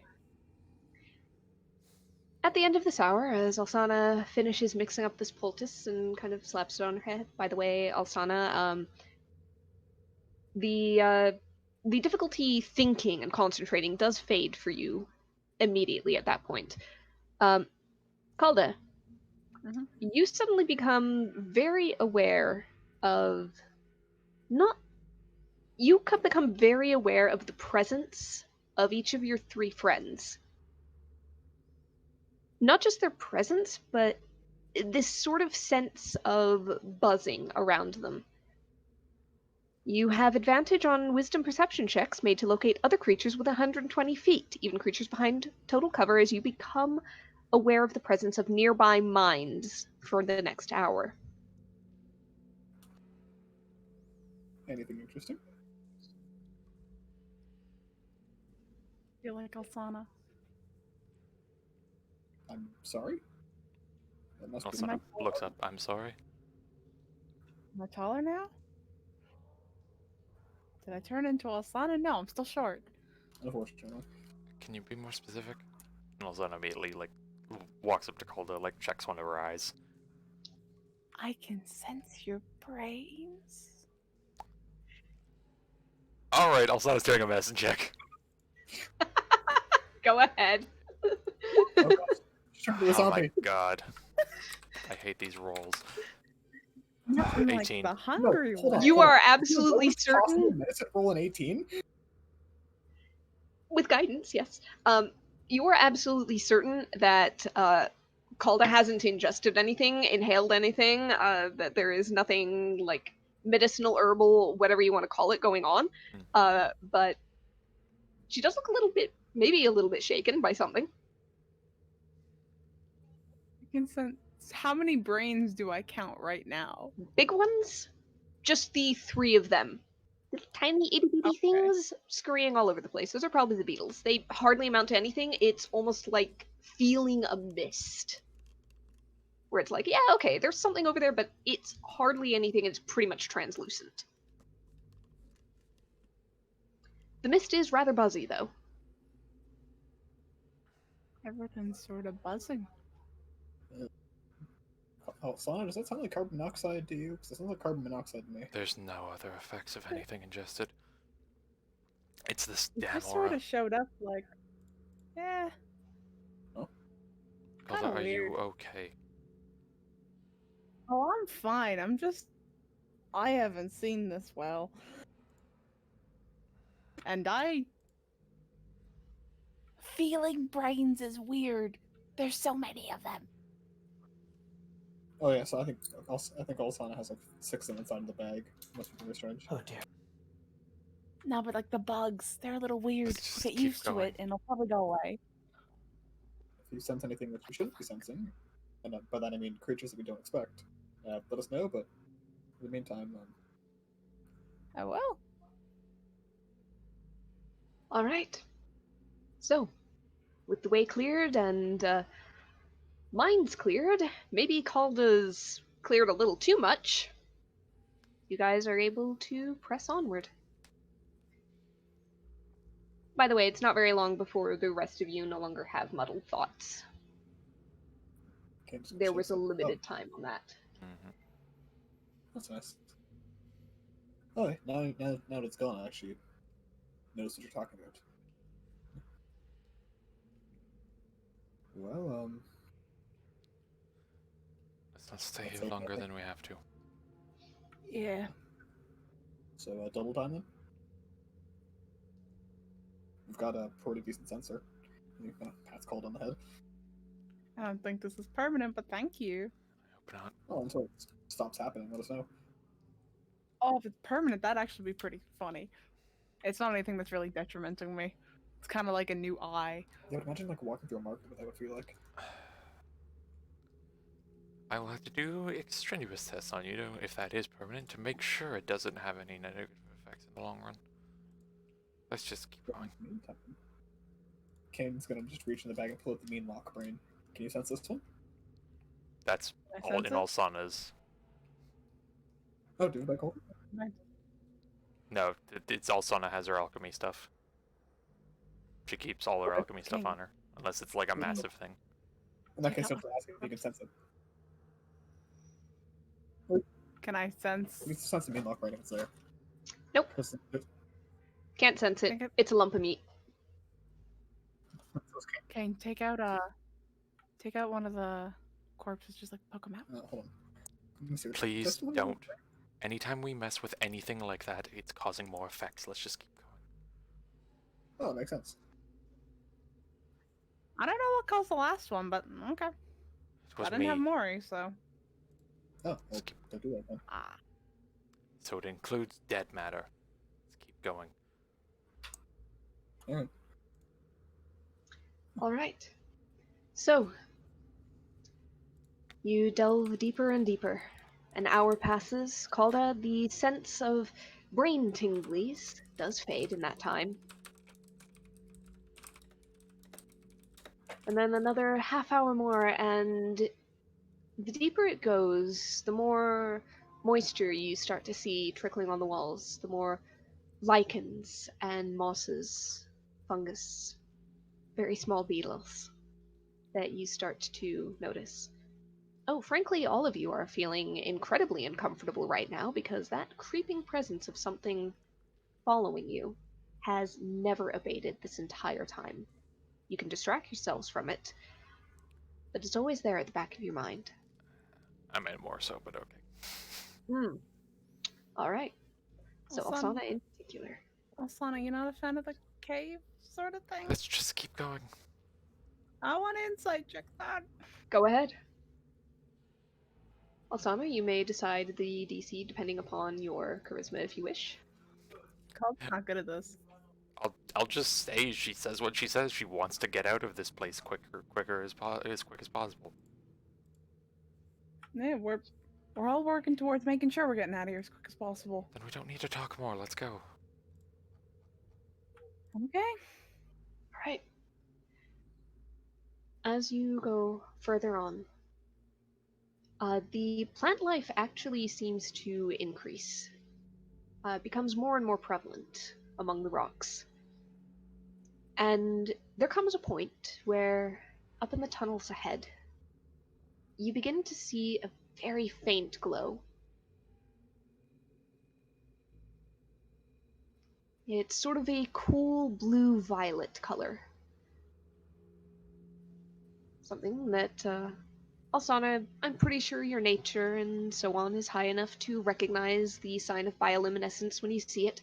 It's not a moving or flickering candlelight. It's not torches or fire. It's not anything that shifts or even scurries.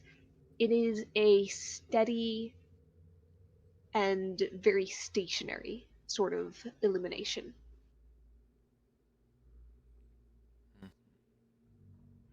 You go forward further, and you start to see little spots of that illumination as you climb over some rocks, descend into another tunnel, and you see a solitary mushroom, kind of blue at the cap with a white stalk that sets off a very faint illumination.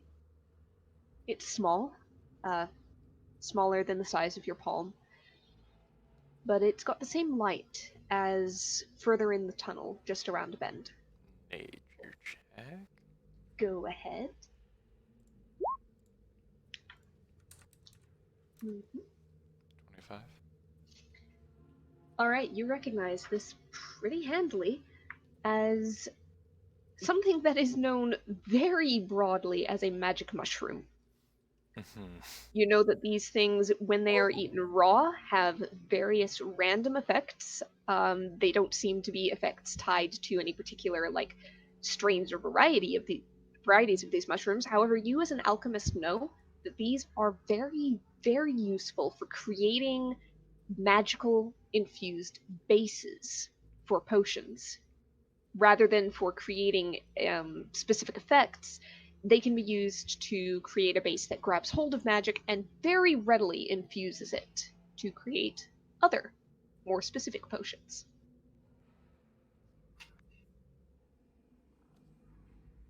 Alright, Alsana will put some gloves on. Yep. And take the cut of the mushroom with the black icicle. Okay.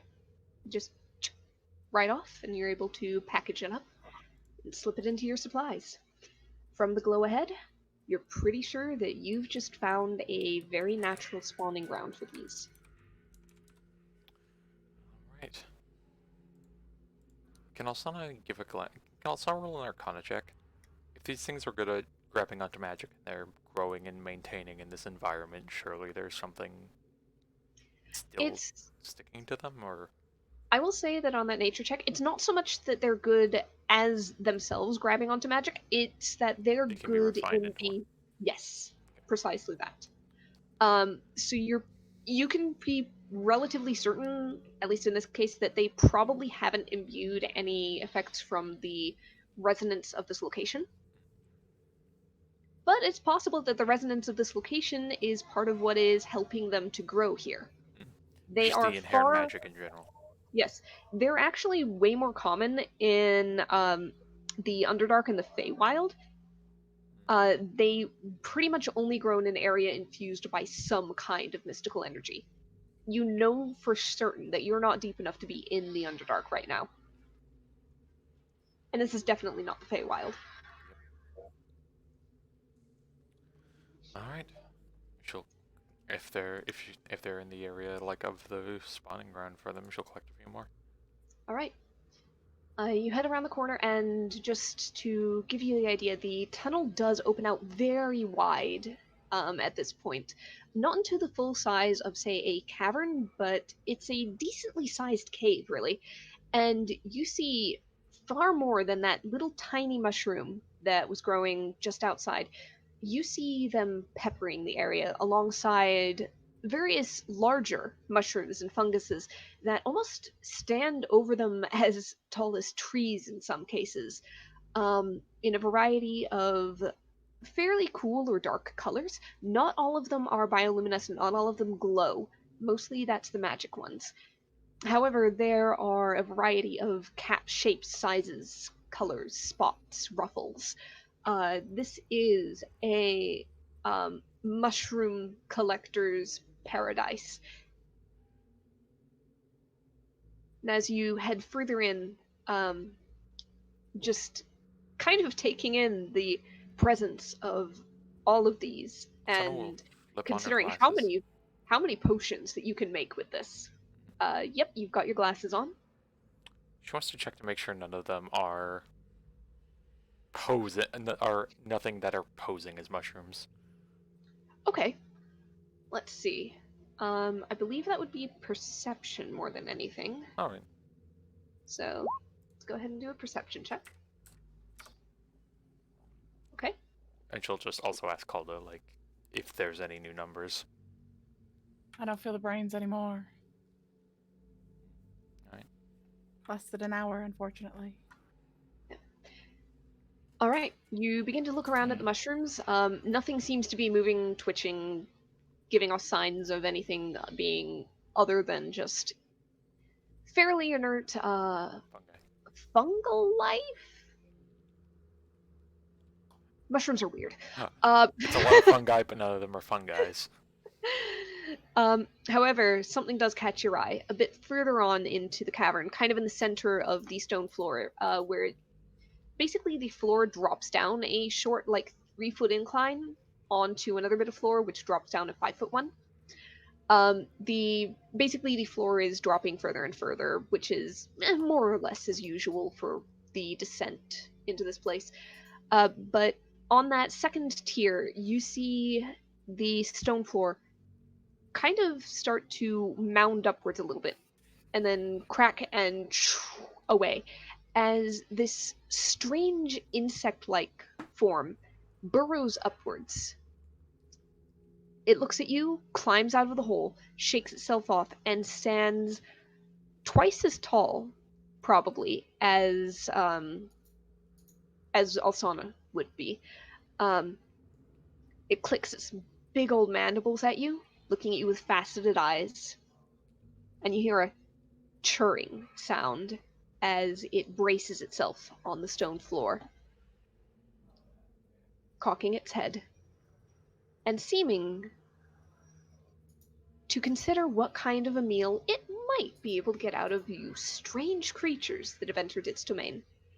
Everybody go ahead and place your tokens somewhere up on this tier, please. Hmm. Which Okay, tier? taking a rear. Roughly where I'm pinging. Okay. Yeah. Sure. I didn't see the ping right away. Yeah. Yep. You can scatter yourselves a little bit if you'd like. All right. And with that, as this thing has pretty clearly taken an aggressive stance and seems about ready to start charging at you, we're going to go ahead and roll a little bit of quick initiative. And I'm going to change some music. Hey.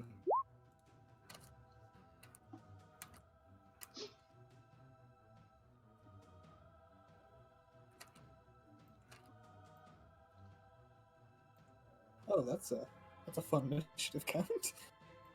I think she's just Oh. gonna throw one monster at us. It worked so well with the hag last time. Why would you do it again? Oh, I'm gonna be honest. I just Um, meant that Kane's first. 1 second while I get that, and that's just going to be...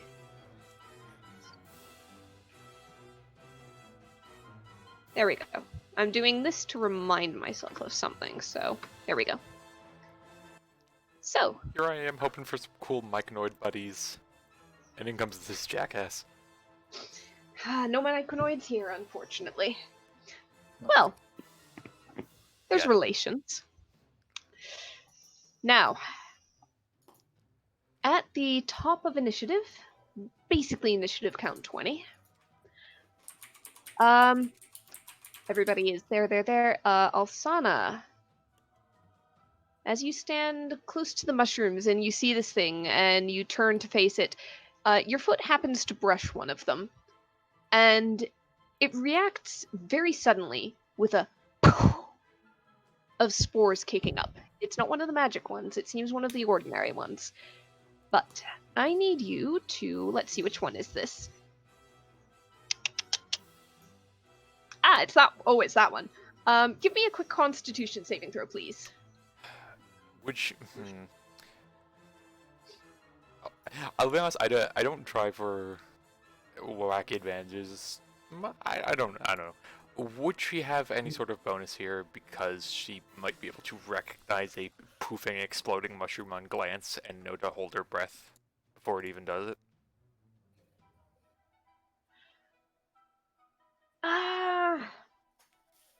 I'm going to say no in this case, mostly because you hadn't actively examined all of these, and these are strange. They are very specifically not the norm. I was looking at them, but okay. Constitution save? Yep, constitution save. 6. Okay. So, Mm-hmm. are you immune to the poison condition? No. Alright. Unfortunately, you do get a face full of these spores, and you are considered poisoned for 1 minute, you are incapacitated, and you are hallucinating. As the that's spores hilarious. dance up, the lights seem to grow brighter, and images start to waver. You can remake this saving throw at the end of each of your turns. Technically, it usually takes about 20 minutes. Oh. Kane! Alright, Kane first. Yep. Kane sees combat and he goes, ah, fantastic. Let's see, how far away are we? There we go.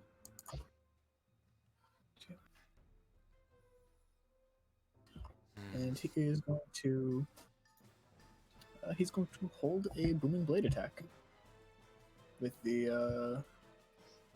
what's it called, with the Soul Taker Okay. for after this thing gets in range and makes its attacks.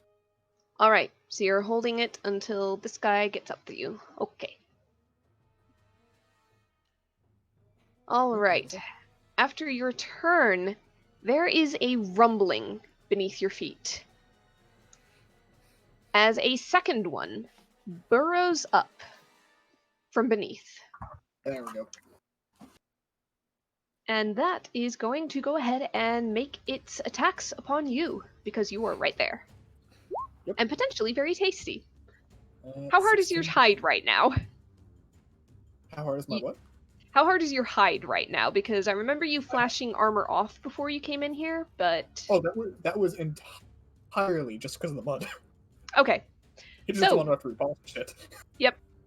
So, does a 16 hit? No, because he's got shield and he's got 25. 25 will hit, and that's just base slashing, not magical. Yep, that is base slashing. Alright, so in that case it's only 5 damage. And 23 for 12 down to 6. Yep. And... Alright, and then he'll make his response attack. Okay. So, here's the Soul Taker. Does the 19 hit? Let's see, a 19 does hit. It deals 15 slashing damage, and I need to make a... 15 plus 11. It does not resist thunder in any way, shape, or form. Yep. And if this thing does not like sound very much, then it's about to have a very bad day. Doesn't seem to care one way or another. Okay. However, that is a Constitution saving throw. Yes. 16. Just barely. Yep. So, no healing, not that you need it, and it does not take that additional necrotic damage. Alright.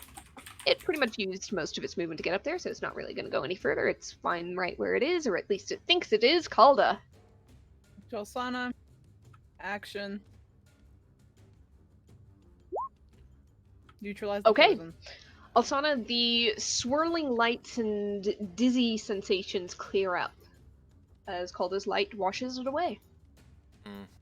Okay. Go up to this bitch. And let's see what the vibes can give. Nothing fun on bonus action, so that's it. Alright, Elaris. Oh shit. Okay, yeah, I was just wondering if I was muted or not. So, he's going to, with the Xanthian Warpick, he's going to move up. And he's going to cast Booming Blade as well. Okay, go ahead.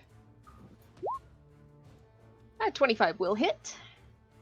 4 bludgeoning plus 5 thunder. That's the 25 for the hit. So could I just do damage for the Warpick? Yep, that's 1d8 plus charisma. Yeah. Wait, why is there He has it bludgeoning up. on that? Yeah, I have, okay. yeah. So 5 thunder damage plus 12 piercing plus 5 necrotic. Yeah. Alright, 22. Very good. It is now under the effects of 2 booms. Dare this thing to move. I fucking dare it. Yeah. If it does, I'm going to be scrolling up, aren't I? Yeah. So, Elaris, anything else on your turn? No, don't. That was one attack. Oh, yeah, that was one spell. So, yes. Yeah. I think I'll use. No. That's about it for now. Okay. Alsana. I think I might have done damage for Booming Blade wrong. Give me a second. Bonus action, I'll take my potion of poison immunity. Okay. Because all the alchemy experience in the world can't help. And past that, I'm going to, as an action, cast Fairy Fire on these two schmucks. Alright, it is a 20-foot square Oh, yes, I see how you can... Yep, there it is. There's the corners. Gotcha. All right, so I've got 2 dexterity saves to make. Oh, I forgot about something. Who started their turns within... Everybody, except Kane, who started his turn pretty far away. Right, okay, you're getting a free round of this, and then I'm gonna remember it next time. Okay. So, something did not happen, which should have. I love the cube. Thank you. I thought I had myself, sorry. 2 dexterity saving throws. You were not. Or maybe you were, but I could see it. I forgot to put it on myself. Okay, failure on the lower one. What color are your lights? Purple. All right. That one is fairy fired. The other one was very fortunate and managed to duck. Does Alsana, with her passive 26 alchemy, realize that these mushrooms cause effects if you stand near them? Some of them, not all of them. Basically, she would know that it's wise to perhaps get out of the range of that one in particular right there. Okay, yep. She'll just tell everyone to stay out of the way of the mushrooms. She'll Okay, move looks at back this- and she'll some of the float up. mushrooms. Yep, she'll Ah, shit. back up and she'll float up on the broom. Okay. It is a wider tunnel. It's not super high. The height of it would perhaps give you about 10 feet. Sure. All right. You'd still be within reach of these things if they managed to come up on you. But you're far back from them right now, so. Definitely out of reach of any mushroom spores for right now, though. Okay. Now, unfortunately, there is another one, and you hear stone crack beneath you. As it burrows its way up, climbs out of the hole it leaves behind, and kind of churning and shrieking, looks up at you and starts trying to swipe you out of the air. Disadvantage due to the cloak. So that's a claw. 10 will not hit. 14. Yeah. 14 hits. I believe so. With the half plate, yeah. Half plate I thought was a little bit... I It thought gives me a half plate plus was... 1 from my 13 usually. I have plus 0 to dex. Oh. Isn't half plate 15? Half plate No, is 15. half plate is 14 plus dex. Half plate is. Half plate is 15. Breastplate is 14. Yeah, Wait. I just looked up half plate. It says AC Oh. That being 15. said, if it's the one that Kane gave, it's a breastplate. So Mhm. I have no down as half plate. in that case, it should be 15. Okay. Alright. Yeah, Yeah. half plate's 15, but with the stealth disadvantage. Oh no, then it would be the other one. It's the Yeah, breastplate. Yeah, she wouldn't. I would not have taken a stealth disadvantage. It'd be breastplate. Okay, so that's 14. Okay. Yep. So that Alright, hits. so 12 slashing damage. It is non-magical if you have any reductions to that. I don't. Okay. And for its third attack with the mandible, is that normal? 22 to hit, 17 slashing damage. So 29 total. Okay. That's 2 con checks or con saves. Ah, yes, fairy fire. Well, fortunately, you do not have disadvantage on them because it's been a while since that went off. Mhm. So, succeed both. This one, under the fairy fire, unencumbered by anything in particular, it's going Pretty to close. A fabulous cook. it's going to scuttle on up and attack you, Kane, because you are right there. So Yep. 27 to hit, Yep. 23 to hit, And and 16. that one will miss. So 19 have just 9. Yep, that it would. All right, top of the round. Quick question: do those ones yeah. standing in the mushroom seem unaffected by the spores? I'm about to find out, because technically only one creature gets affected per round. So, I need to roll a quick 1d2 to decide which one. It's actually only 2 that are in the areas of effect that I marked out. There are things on DM layer that you guys can't see, let's just say. Yep. They aren't Okay. enemies, they are effect areas. Is So- this one of your books or is this one you found? It's one I found. I gotta find the artist you use because I love this person's style. I find these at By the random. way, Caldo, what's your dex? You go before me. Right. Okay. He's fine. No effect. And I will go ahead and swap Ilaris and Calda. I'm sorry about that. Cool. Kane, All right. you're in a Kane. target-rich environment. Question: can we get a mark of where the one that Alsana got affected was? You know what? I will go ahead and make that one visible for you. 1 second.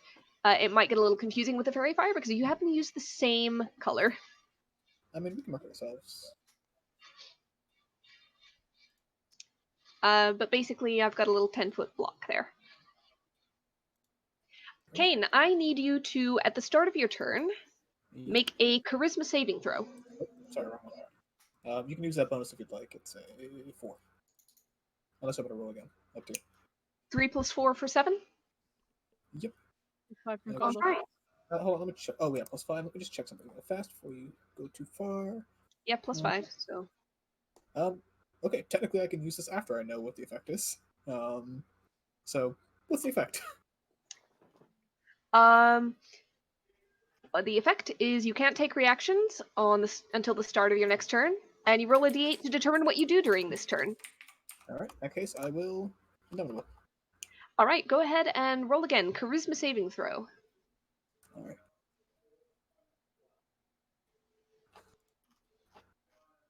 There we go. Do it. 25. All right, success. As you stare into the eyes of these creatures. Hold on. Do you have to look at? Does it matter which one? Oh, does Alsana know what these are? Or do we all know? Offhand, not necessarily. I'll allow a passive nature. What is your passive nature? No bonuses, no rolls. Passive nature 21. These are called Umber Hulks. Okay. They are confusing. All right. I was wondering if they were mean locks. Nope. Try Yeah. not to look them in the eyes. Though keep in mind that if you do so, then you might not be able to aim at them.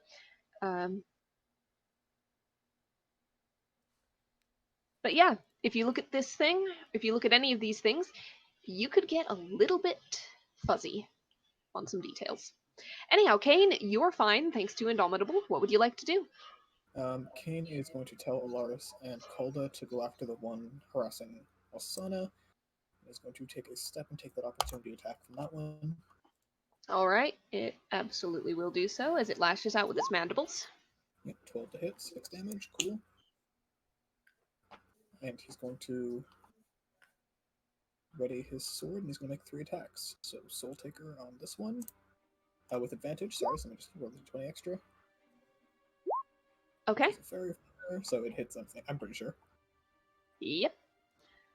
Oh, that's going to So- hit him. Yep, let's see that con save, and let's get a reposition on. Yeah, I want to make this go. All right, he reposition succeeds on on the Constitution saving throw. Ilaris, you're getting a reposition. So that's 15 feet.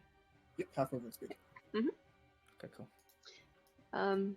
Go ahead and give me the roll on the die, please. Oh, there we go. Yep, it's just slow Cool. switch. Got it. And Soul Taker on the same thing.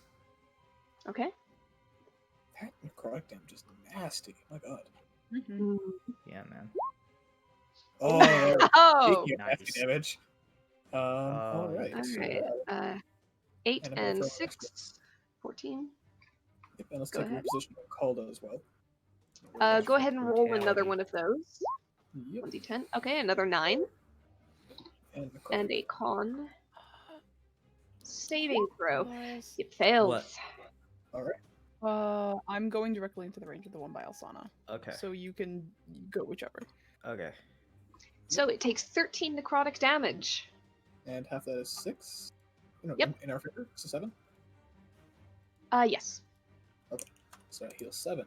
Oh, this sword is so bullshit on Kane.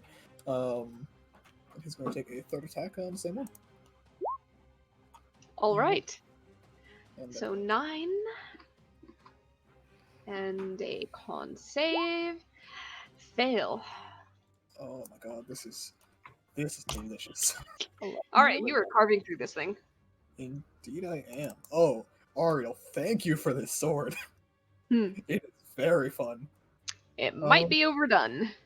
We may have to revisit it just a little bit, but we're going to worry about that later. I would love if you didn't, because it's only useful because it still does technically less damage than my other weapons. Just the healing is very nice. Mhm. Uh, Okay. The trend of Conrad getting all the fun magic items is. Oh, I'm sorry. You Even have a interesting. magic morphing +3 orb that can be whatever weapon you want. Sorry, I got the fun weapon. No. I'm talking about the potential of what might happen in swashbuckling. Oh, good. Never mind. I take back what There's a fun magic weapon waiting for one of you. good. Anyways, as if it came. Okay. Alright. This Hulk is immediately going to take 14 thunder damage as it takes a step. What? Because it lasts 26, because it takes both 14 and 12. Yours has ended. Mine is not, because I did it on his turn, and it's a full round. I did it after his attack, so it was after his beginning of turn. Ah. Okay. So Yeah. it is a full round and not until the end of your turn. Up until the end of his turn. I'm just... Because of his reaction.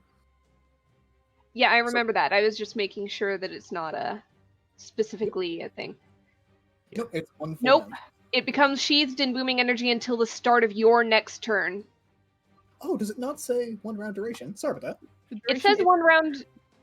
Yeah, but it does say in the text of the Start spell of that your it next turn. ends at the start of your next turn as the Oh, So it's spellcaster.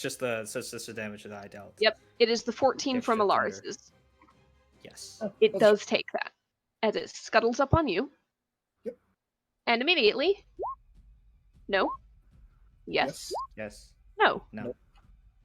Alright. So Tries its half best. to 3, I believe. Oh, that was, yeah, that's 3. Okay.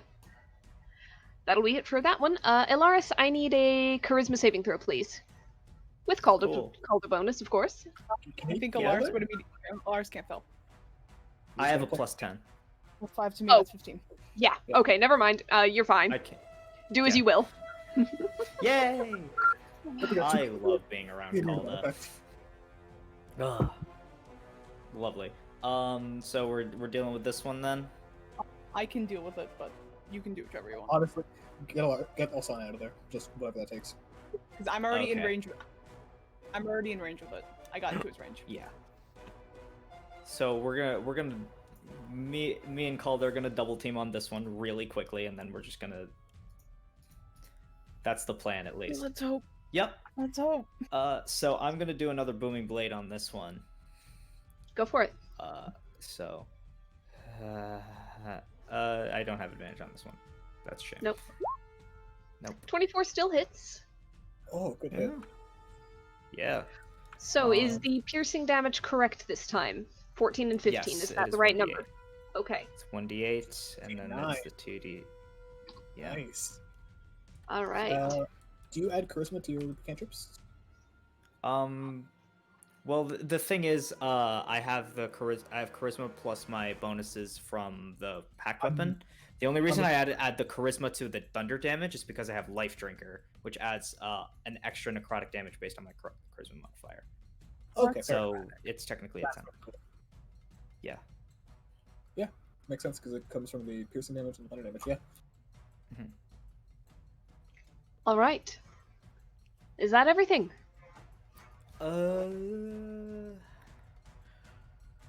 Unless unless Alsana wants to be Misty stepped out of there. You can't misty step with another person. Nope. Nope. You can I only can't- misty step okay. yourself. Like a That's dimension door. Right. dimension door. That's dimension door. Right. Yeah. And also Which I- thunder step, I believe. Yeah. I have thunder step, Yeah. but that's an action. So Mhm. later. Good. All right. Calda, can you fail that save? No. Don't bother. Carry on. There you go. Oh, but it's such a fun number. Charisma cast. Yeah. Could I offer a thing? Yeah. Well, I guess a question actually. If Calder were to knock this thing prone on the ground, would it be out of range of Alsana? Yeah. Technically, maybe it has a 5-foot reach. Technically, I suppose it's most of its reach comes from its height, its sheer size. Hold on. If I- it's prone, What? it would have a disadvantage, but it might just barely be able to reach because of swiping its. I'd say it would be able to reach with its claw potentially, but not with its mandibles. It would have disadvantage from being prone. The Alright. claw is the one that hits less hard. Okay, so Um, actually, alternatively, just again an offer, but no means. Calder could also go here and just shove it this way. I honestly would rather do damage to them. Alright. Yeah. Feels a little bit more like, I don't know. Effective.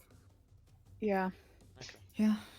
So if we can Also, wait, I yeah. So forget- hopefully we can wait this out as quickly as possible, and then double back. Also, over they're things. as strong as me, but just have 2 less proficiencies, so there's a chance that it could just be all fucked over. Yeah. If I do either, so I'm just gonna smack you Schmack once. and become a more intimidating target than Alsana, so she doesn't get Schmack, hit. Yes. go for it. Okay. Hopefully no. they'll go for one of us. Hit. Yeah. Oh my That's good. god.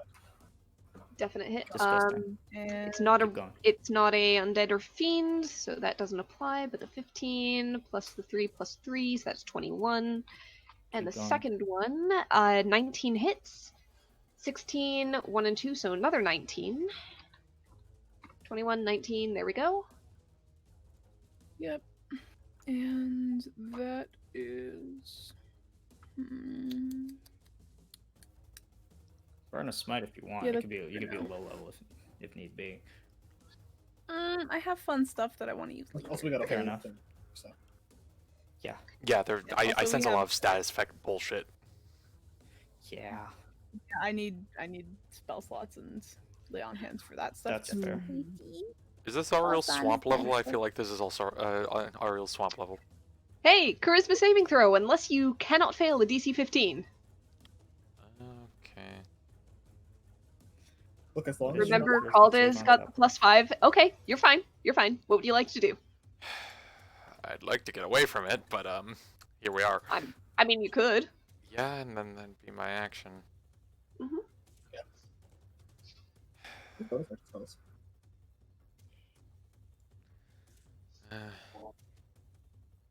Just nuke them. Don't actually, but like. Well, good comment though. Side note, were you doing the fairy fire on that guy? Just make sure. Yes, he Yeah, was I get using that. advantage. Alright, action disengage. Okay. Whoosh, right over there. Yep. Honestly, is that like a cap? Is that like a cliff or is it a wall? It's a wall. Alright. Basically, your open area goes around, kind of around here. If I'm not pinging. Hold on. Basically, the open area is up there, down here, continuing into here, out of your sight. Yeah. This is an entire wall. What's the range of its bullshit? Range said- of what? It's like that area of effect starting your turn. Ah! About 30 feet. Okay. Uh-huh. Oh, Alsana's gonna float over to the corner here. And just not look at it. Okay. Bonus action. Healing word on herself. Alright. This one is going to make 2 claw attacks initially. One on Calda first. Then on Alaris. Does a 19 hit Calda? No, not anymore. Nice. Alright, having missed both, it doesn't have any clear decision for which one it's going to try to bite, so I'm going to do a 1d2. 1 Calda, 2 Alaris. Alaris, the mandibles lash out at you. 18 to hit. That'll hit. Alright, 15 slashing damage, non-magical. Which is halved. Punch Yeah. the shield. 15 is half to how 7. much? 14-7. 7?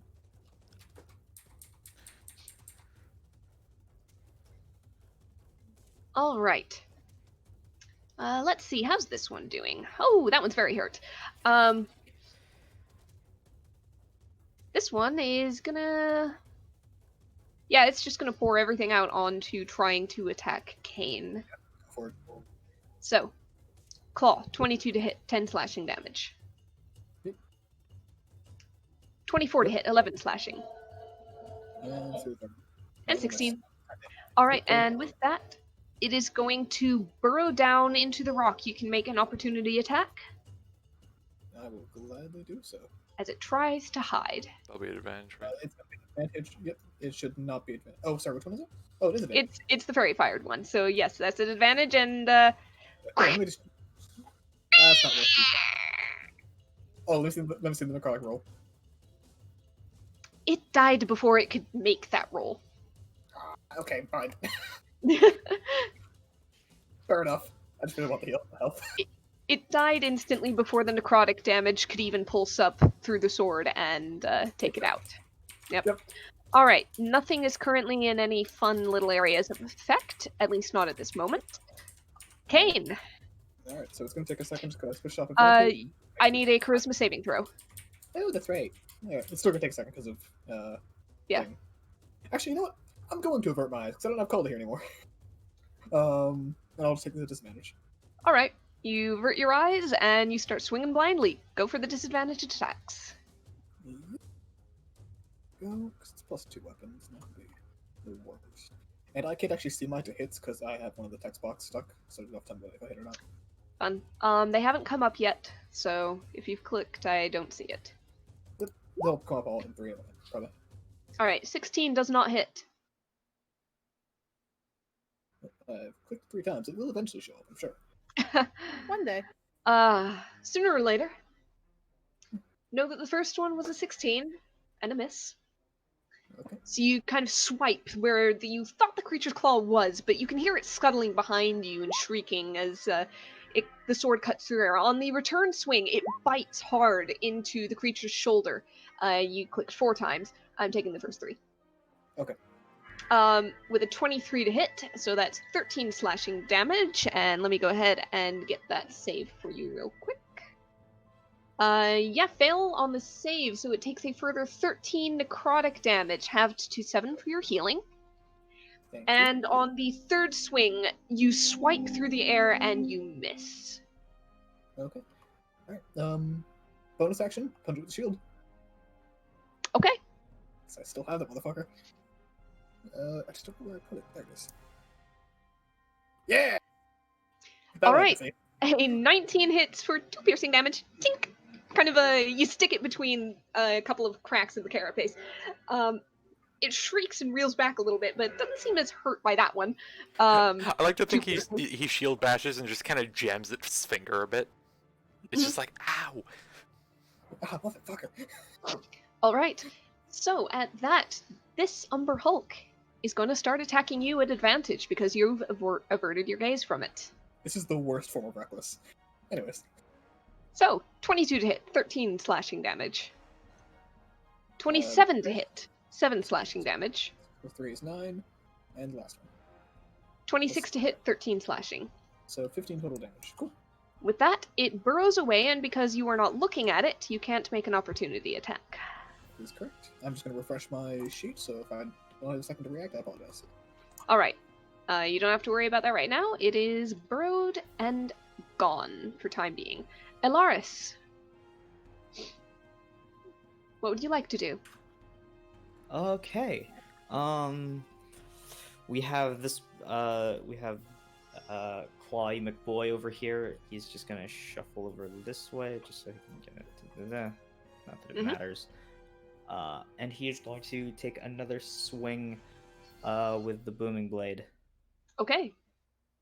Since he doesn't really have time to transform his weapon into a crossbow at this moment. Full action, and he doesn't intend on wasting time. So Can I do a really no late more thing? booming blade. What is the really late thing? I just wanted to check a crit on my healing word. Ah. Yeah, go ahead.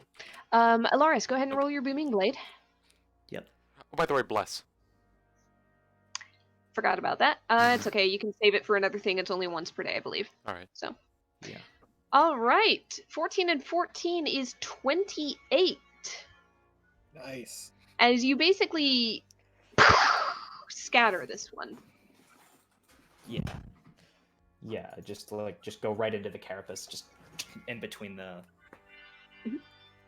In, Yep, just into the gooey bit. Yep, it explodes out from inside. And Ooh, if squash him like a Telepath grape. to find us, I know who it's looking at.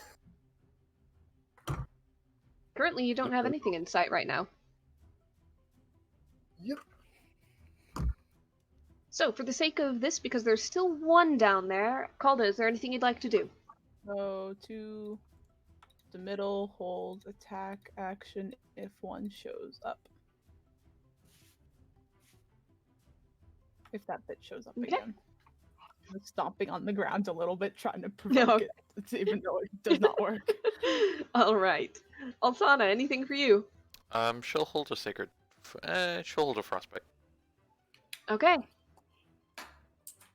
All right, those are both Wait, no, dead. sacred flame. These things have good sound.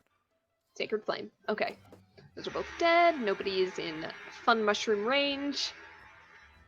At the top of the round. Actually, wait. No, nothing at the top of the round. Kane. What would you like to do? He's muted. If I'm muted and I don't hit BRB, sorry, it's because I can hear, I just can't respond very except with the microphone. Kane is going to bonus action basically switch to the short bow and a action for a shot. All right. And that'll be all. After your turn, you start to see the stone and earth mound up next to your feet. And just then, you hear a shriek echo from further in the caves, bouncing between the walls. And the mound that grows beneath your feet suddenly back down. You feel a rumble beneath you. Say that again, please. A mound started to rise beneath your feet, as though the creature was returning, but before it could break through, there was a shriek from further within the tunnels, deeper down, echoing upwards. The mound that had started to grow suddenly subsides, and you feel a rumble beneath you as this Umber Hulk scurries away, chased off not by you, but by whatever that sound was. Oh, that's hilarious. Okay, cool. Oh, well, that's not great. And with that, the area goes quiet once again. Kane just kind of looks to everyone. Aces? Everyone all good? All good. Looks I awesome. feel like I made a large lapse in judgment with those mushrooms. I feel like you're not the first person in history to say that. Yeah. I really feel like I should have known what they were earlier. She Oh. sits down by one of the Umber Hulks, and she's gonna crack one of the heads open. Do you want to open up this one for you? Or? Nope, I've got this one. And she starts scooping into a jar. Yep, Kane's gonna steal one of the mandibles off this one. All right. Alsana, as you start to work, go ahead and make make an alchemy check with that. Oh, I was expecting to do 100 right away. Just call it an alchemy check for gathering. Yeah, no. All right. You're able to crack it open. You scoop out its brain. Nothing weird about it, but as the silence settles back in, you become aware that creeping, following presence seems more present, more real. And you hear in the back of your mind, "Are you here to help me?"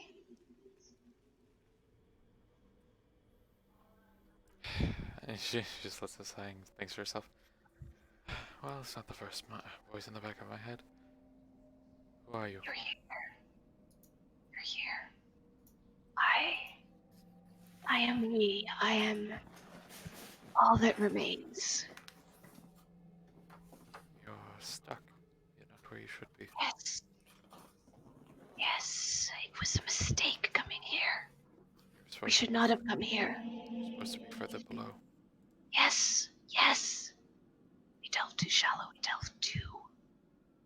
close to the surface.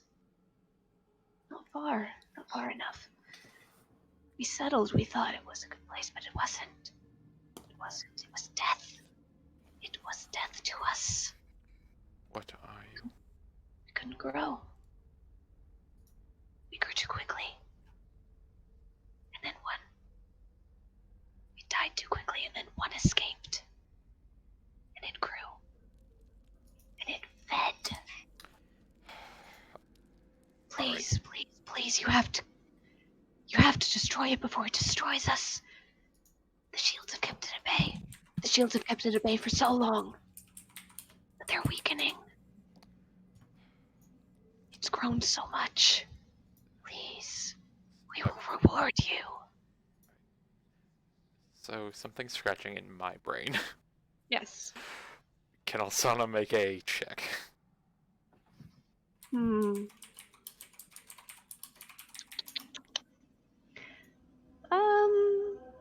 Because I will say, hmm. it is not unreasonable that Alsana has done research and information into Underdark, given her friend, and given your agreement earlier for her knowing the form of a degrowth. Yep. Go ahead and make an... You can make an Arcana check. I believe that's roughly the same as various other intelligence checks that you have. Arcana, history, nature, religion. Oh yeah. Medicine and Go alchemy is higher. It would not be medicine or alchemy. Right. I would say it's something intelligence-based, one of those, so. Alright. Probably Arcana. I'll hit up Arcana.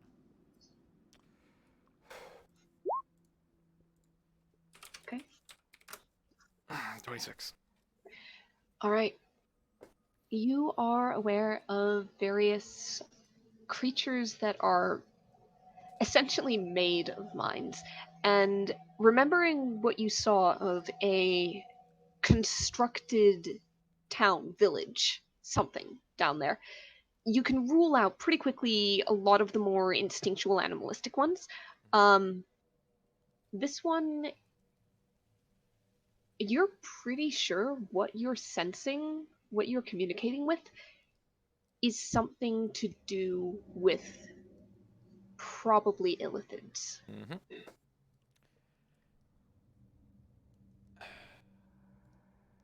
Now on what escaped. As for what escaped, it pretty much picks up on your thoughts, it seems, and says, yes, you know us. Yes, that is me, that is us. The thing. It was one of us. It was one of our tadpoles. They are not meant to grow on their own. They are meant to become. They are meant to plant seeds, transform. They are not meant to be.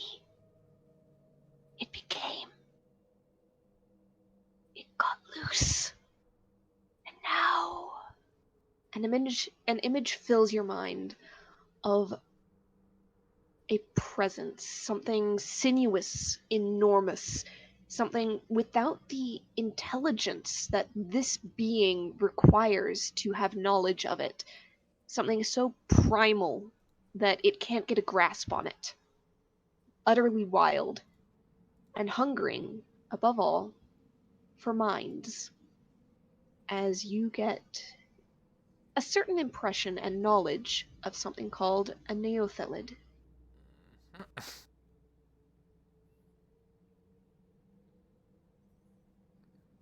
One of those. I just so happened to read that entire page of the manual.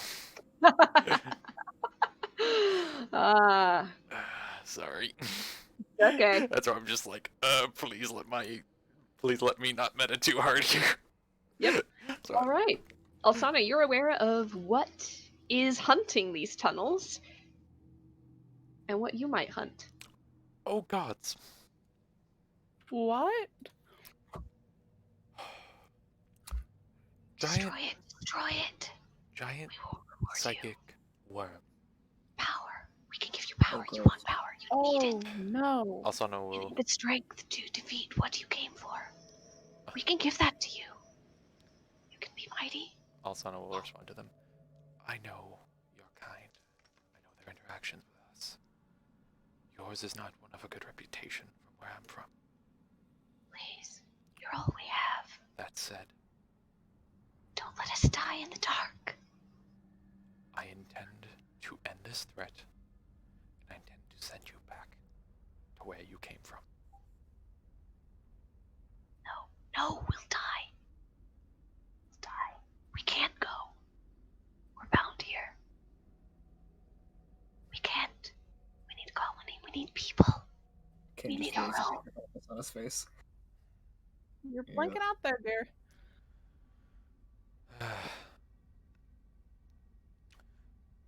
I'm fine. By the way, roll a What? general D100, please. Alright. Do I believe that? We'll see what the D100 does. I think that's the concentration one, isn't it? Oh boy. So, all of you, Mm-hmm. you kind of get a sense of your minds not opening, but connecting to each other. For 1 hour, each creature in the region gains the ability to communicate telepathically with any creature it can see within 60 feet. If the target understands any languages, it can respond telepathically. Kane whispers in Alsana's brain. Bitch. Just Roll call another them. D100. Just call them believe Alsana's. I'm fine. Roll insight. Jesus Christ, Calda, I love you, but fuck. Um, unfortunately, disjointed thoughts and difficulty concentrating returns as Kane whispers into Alsana's mind. And Alsana is just going to straight up freeze his pants and goes, "Do not use that. You're going to cause a chain reaction." Sorry, use what? There are more of you. There are more. Please. Please, let us talk to them. Well, he reaches back down to the Umber Hulk mandible and just kicks it off and puts it in his bag.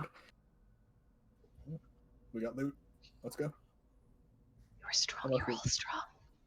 Unless you want something else from this thing. Alsana will ping back to them. I know, just this connection is not stable. We will We can talk make you later. stronger. We will talk later. I intend to kill that thing. Good. Leave it at that for now.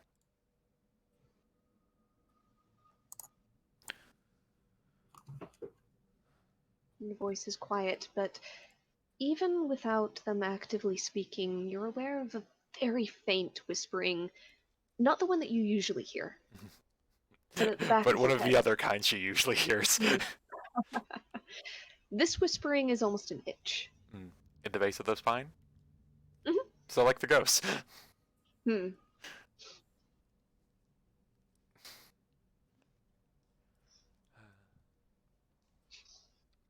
This one echoes more. It's emptier. It's alone. Is it just one? Seems so. It's almost as if it's whispering to itself.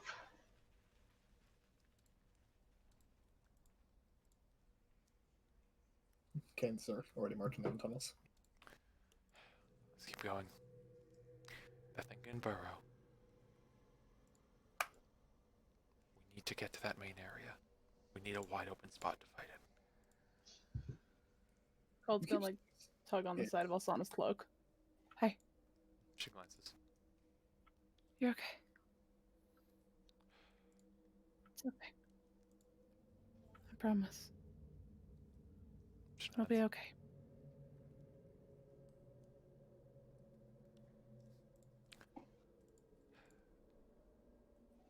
We'll see. This place is troubling.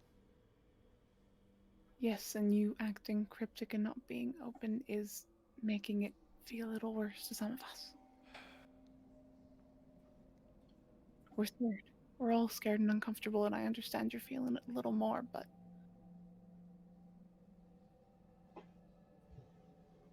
need help?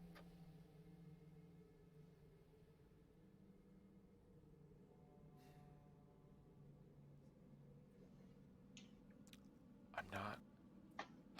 You know the kind of conversations I have with you people? I suppose. The kinds where I want to help people, and you're not so keen on it.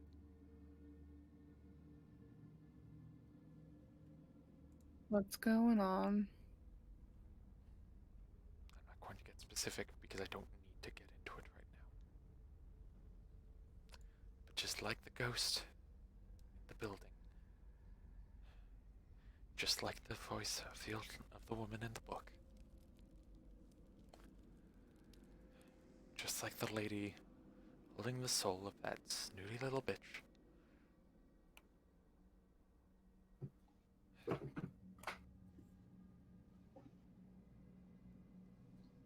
there's another one. And I'll give you a piece of advice I've wanted to give you for a while. You can help all the people you want, but you gotta make sure you're safe doing it first. She nods. I've wanted to tell that to you, and now I feel like I'm able to. If this is gonna hurt you, or this is gonna do something to you that won't be good, it may not be the best idea. I know you want to help people, and I know you want to help things, but it may not be the best idea. Neither was this whole journey, but here we are. It's just you don't value certain ones as much as I. This isn't about values, Alsana. It's individual safety versus group safety.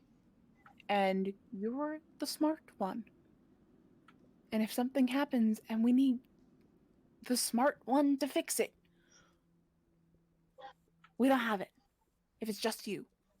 If we're all in danger at the same time, we all have our own strengths.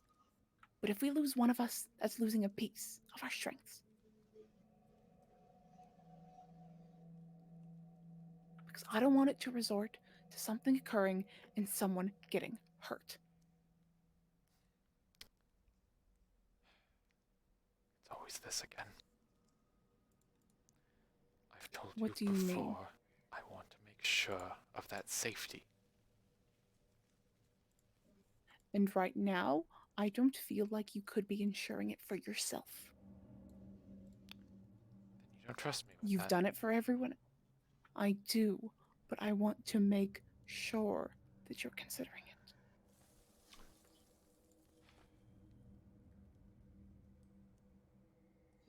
You know I love you. You are like a daughter to me. You are a daughter to me. I want to make sure my children are safe. And again, now's not the time for this, because it won't be permanent until we end that thing. It's not going to change anything. And when it becomes pertinent, I trust you to be able to make the right call. That's why I want to leave it. Okay. Caldwell, walk away. Kane just kind of waves down like, hey, you keep saying it. What's at the bottom of here? Giant psychic worm for the third time, even though your mind is afraid because you had to use the telepathy. All right. Can you give us more details than that? It's large, it hungers for minds that to consume. I cannot put my thoughts together because you do use the damn telepathy. Okay, mine's in the physical or the metaphorical Yes, sense. You're gonna crack our skull open? both. Well, let's go kill it then. It's of illithids, mind flares. It's from the same starting point, just corrupted in the life cycle. Well, let's bring an end to that cycle then. That's the plan. Let's get going then. Okay. As you move deeper, you start to see signs of ruined civilization. You see that the tunnels become carved rather than rough. There are shapes to the floors, not so much ledges as actual cutout stairs.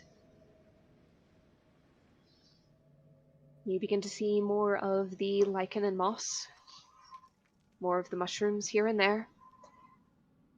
But they almost seem cultivated. Or at least like they once were.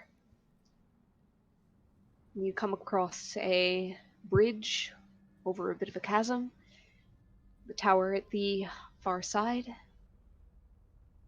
Pass further down. And then, finally, the way opens up into that massive cavern that Alsana you had seen before. You can still see some violet lights, mage light perhaps, glowing here and there throughout the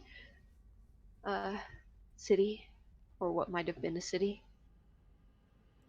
The buildings are carved from the walls and the floor, constructed, or it seems almost grown from the rock in some cases. A strange mixture of geometric and organic shapes. You start to walk in. You see that the upper section, a network of arches and bridges holding up further construction, is crumbling. There are entire sections where it seems to have caved in on the areas below.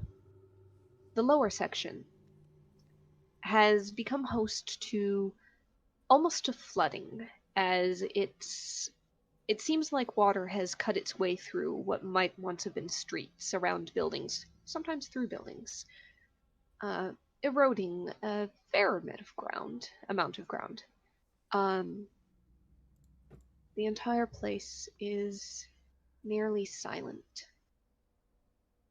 And as you come up to the far edges of this construction, as there is a little bit of unworked cavern to walk across first, just following what was once the flagstones of a path. You see a very faint shimmer in the still cave air that, at your approach, parts. It shakes, it sparks, and you can see gaps in the shimmer where it's almost as if fabric had been eaten through by moths. But it opens for you. And you are able to pass through what was once the border of this city. And also, you hear the very faint voice in the back of your head. We've opened the way, but we think it's already inside. Is it looking for you? Yes, yes. Are you the main nexus? Excuse me. Isn't it? We are. We are all that's left. Just us. Does Alsana know what a... Locked. You know what an elder brain is. Alright. We've blocked the entrance as best we can. It hasn't gone through yet. But it knows where we are. And we do not know it.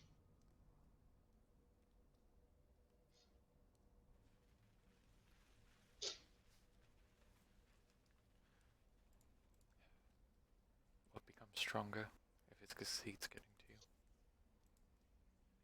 Sorry, what did you say? Will it become stronger if it succeeds getting to you?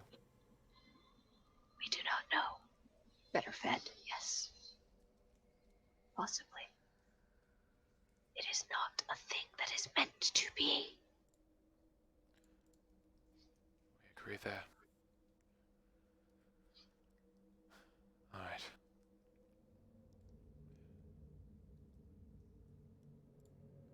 You require strength, not to lose one another. We have a way. Stronger than mortality.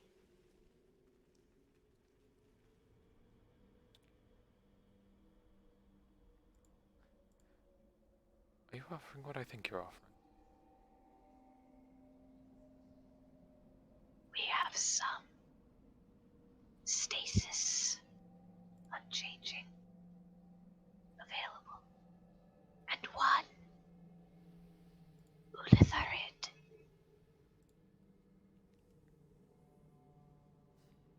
Above all the others. Power and potential. Yours or one of the others.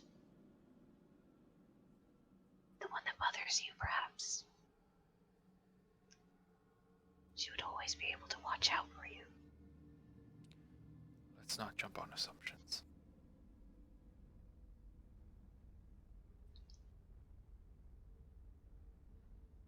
It is all that we have to offer.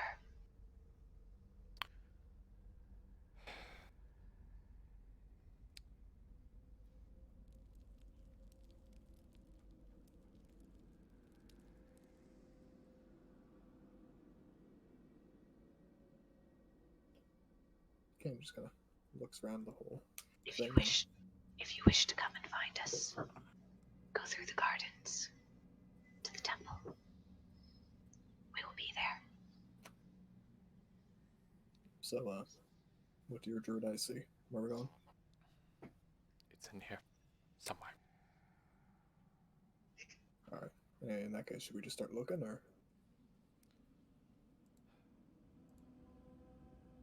I think I'm gonna draw it out. let's take it slowly. Sure. It's Good, looking for something. Can you stop this up? Yep, and she'll do Pass Without Trace. Alright. So, for this, everybody who wants to actively stealth, go ahead and roll with the +10 bonus. Yep. Kane's just gonna. Honestly, it's not gonna make a huge difference in all likelihood. He's just gonna leave on the armor. Oh, Hmm, Alaris. Of anyone. it's an 18. Yeah. Alright. You're relatively certain that despite the little splashes and puddles and rivulets of water that you have to move over and through, despite the quiet of this place, that the magic and your own skill keeps you relatively muffled.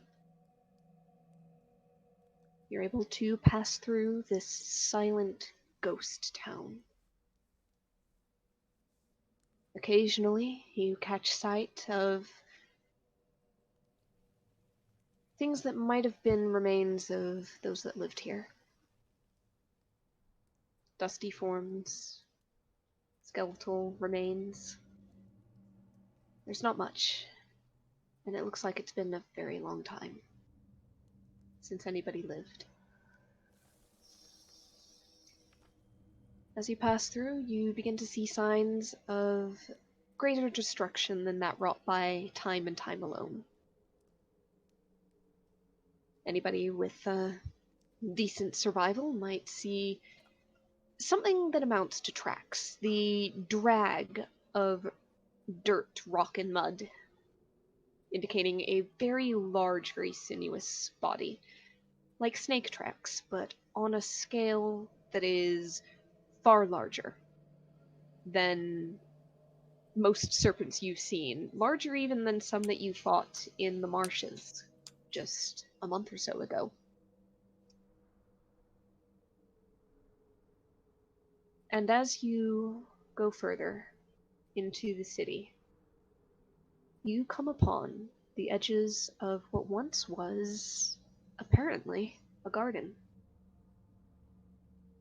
It is a long field, the remains of a path cutting through it, twisted, stunted trees, or what would amount to them in this underground area. Grasses and lichens clinging to the rocks in lieu of a grassy lawn. You see some of those purple lamplights on stone plinths scattered throughout it. A few other areas where the light had fallen into the water as the plinth was broken. It is a scattered ruin of what once might have been actually something rather beautiful and unique. Far across this expanse, you can see a stronger concentration of the violet lights at the front of a surprisingly modest building. It's relatively small, relatively simple and unadorned on the outside. A few pillars, some stairs leading up to something of a porch almost, and then a facade and a area deeper in. It's tall, and it looks fairly deep, but it's not broad at the front. And it doesn't seem to be highly decorated, though it is hard to see at this distance, as it's probably a good few hundred feet away.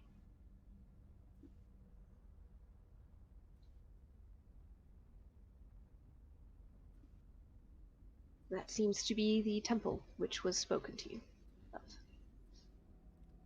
Just gonna look back. Brother, are we past the 1 hour mark for the fuzziness? I would say yes, given the time it would take to walk across this city, especially at a stealthy pace. Can Yes, the fuzziness does clear from your minds. Yes, can I make a request yes. that we pause and take the session here? All right. I will allow it. As you start to enter this garden area, searching for further signs and tracks of this creature, you hear a slight hiss echoing from somewhere within. You're fairly certain that it's somewhere in there. All that is left is to find it, and preferably before it manages to find you. And that is where we're going to go ahead and leave it for tonight. I want to fight it so bad. Well, Till next time. till next time.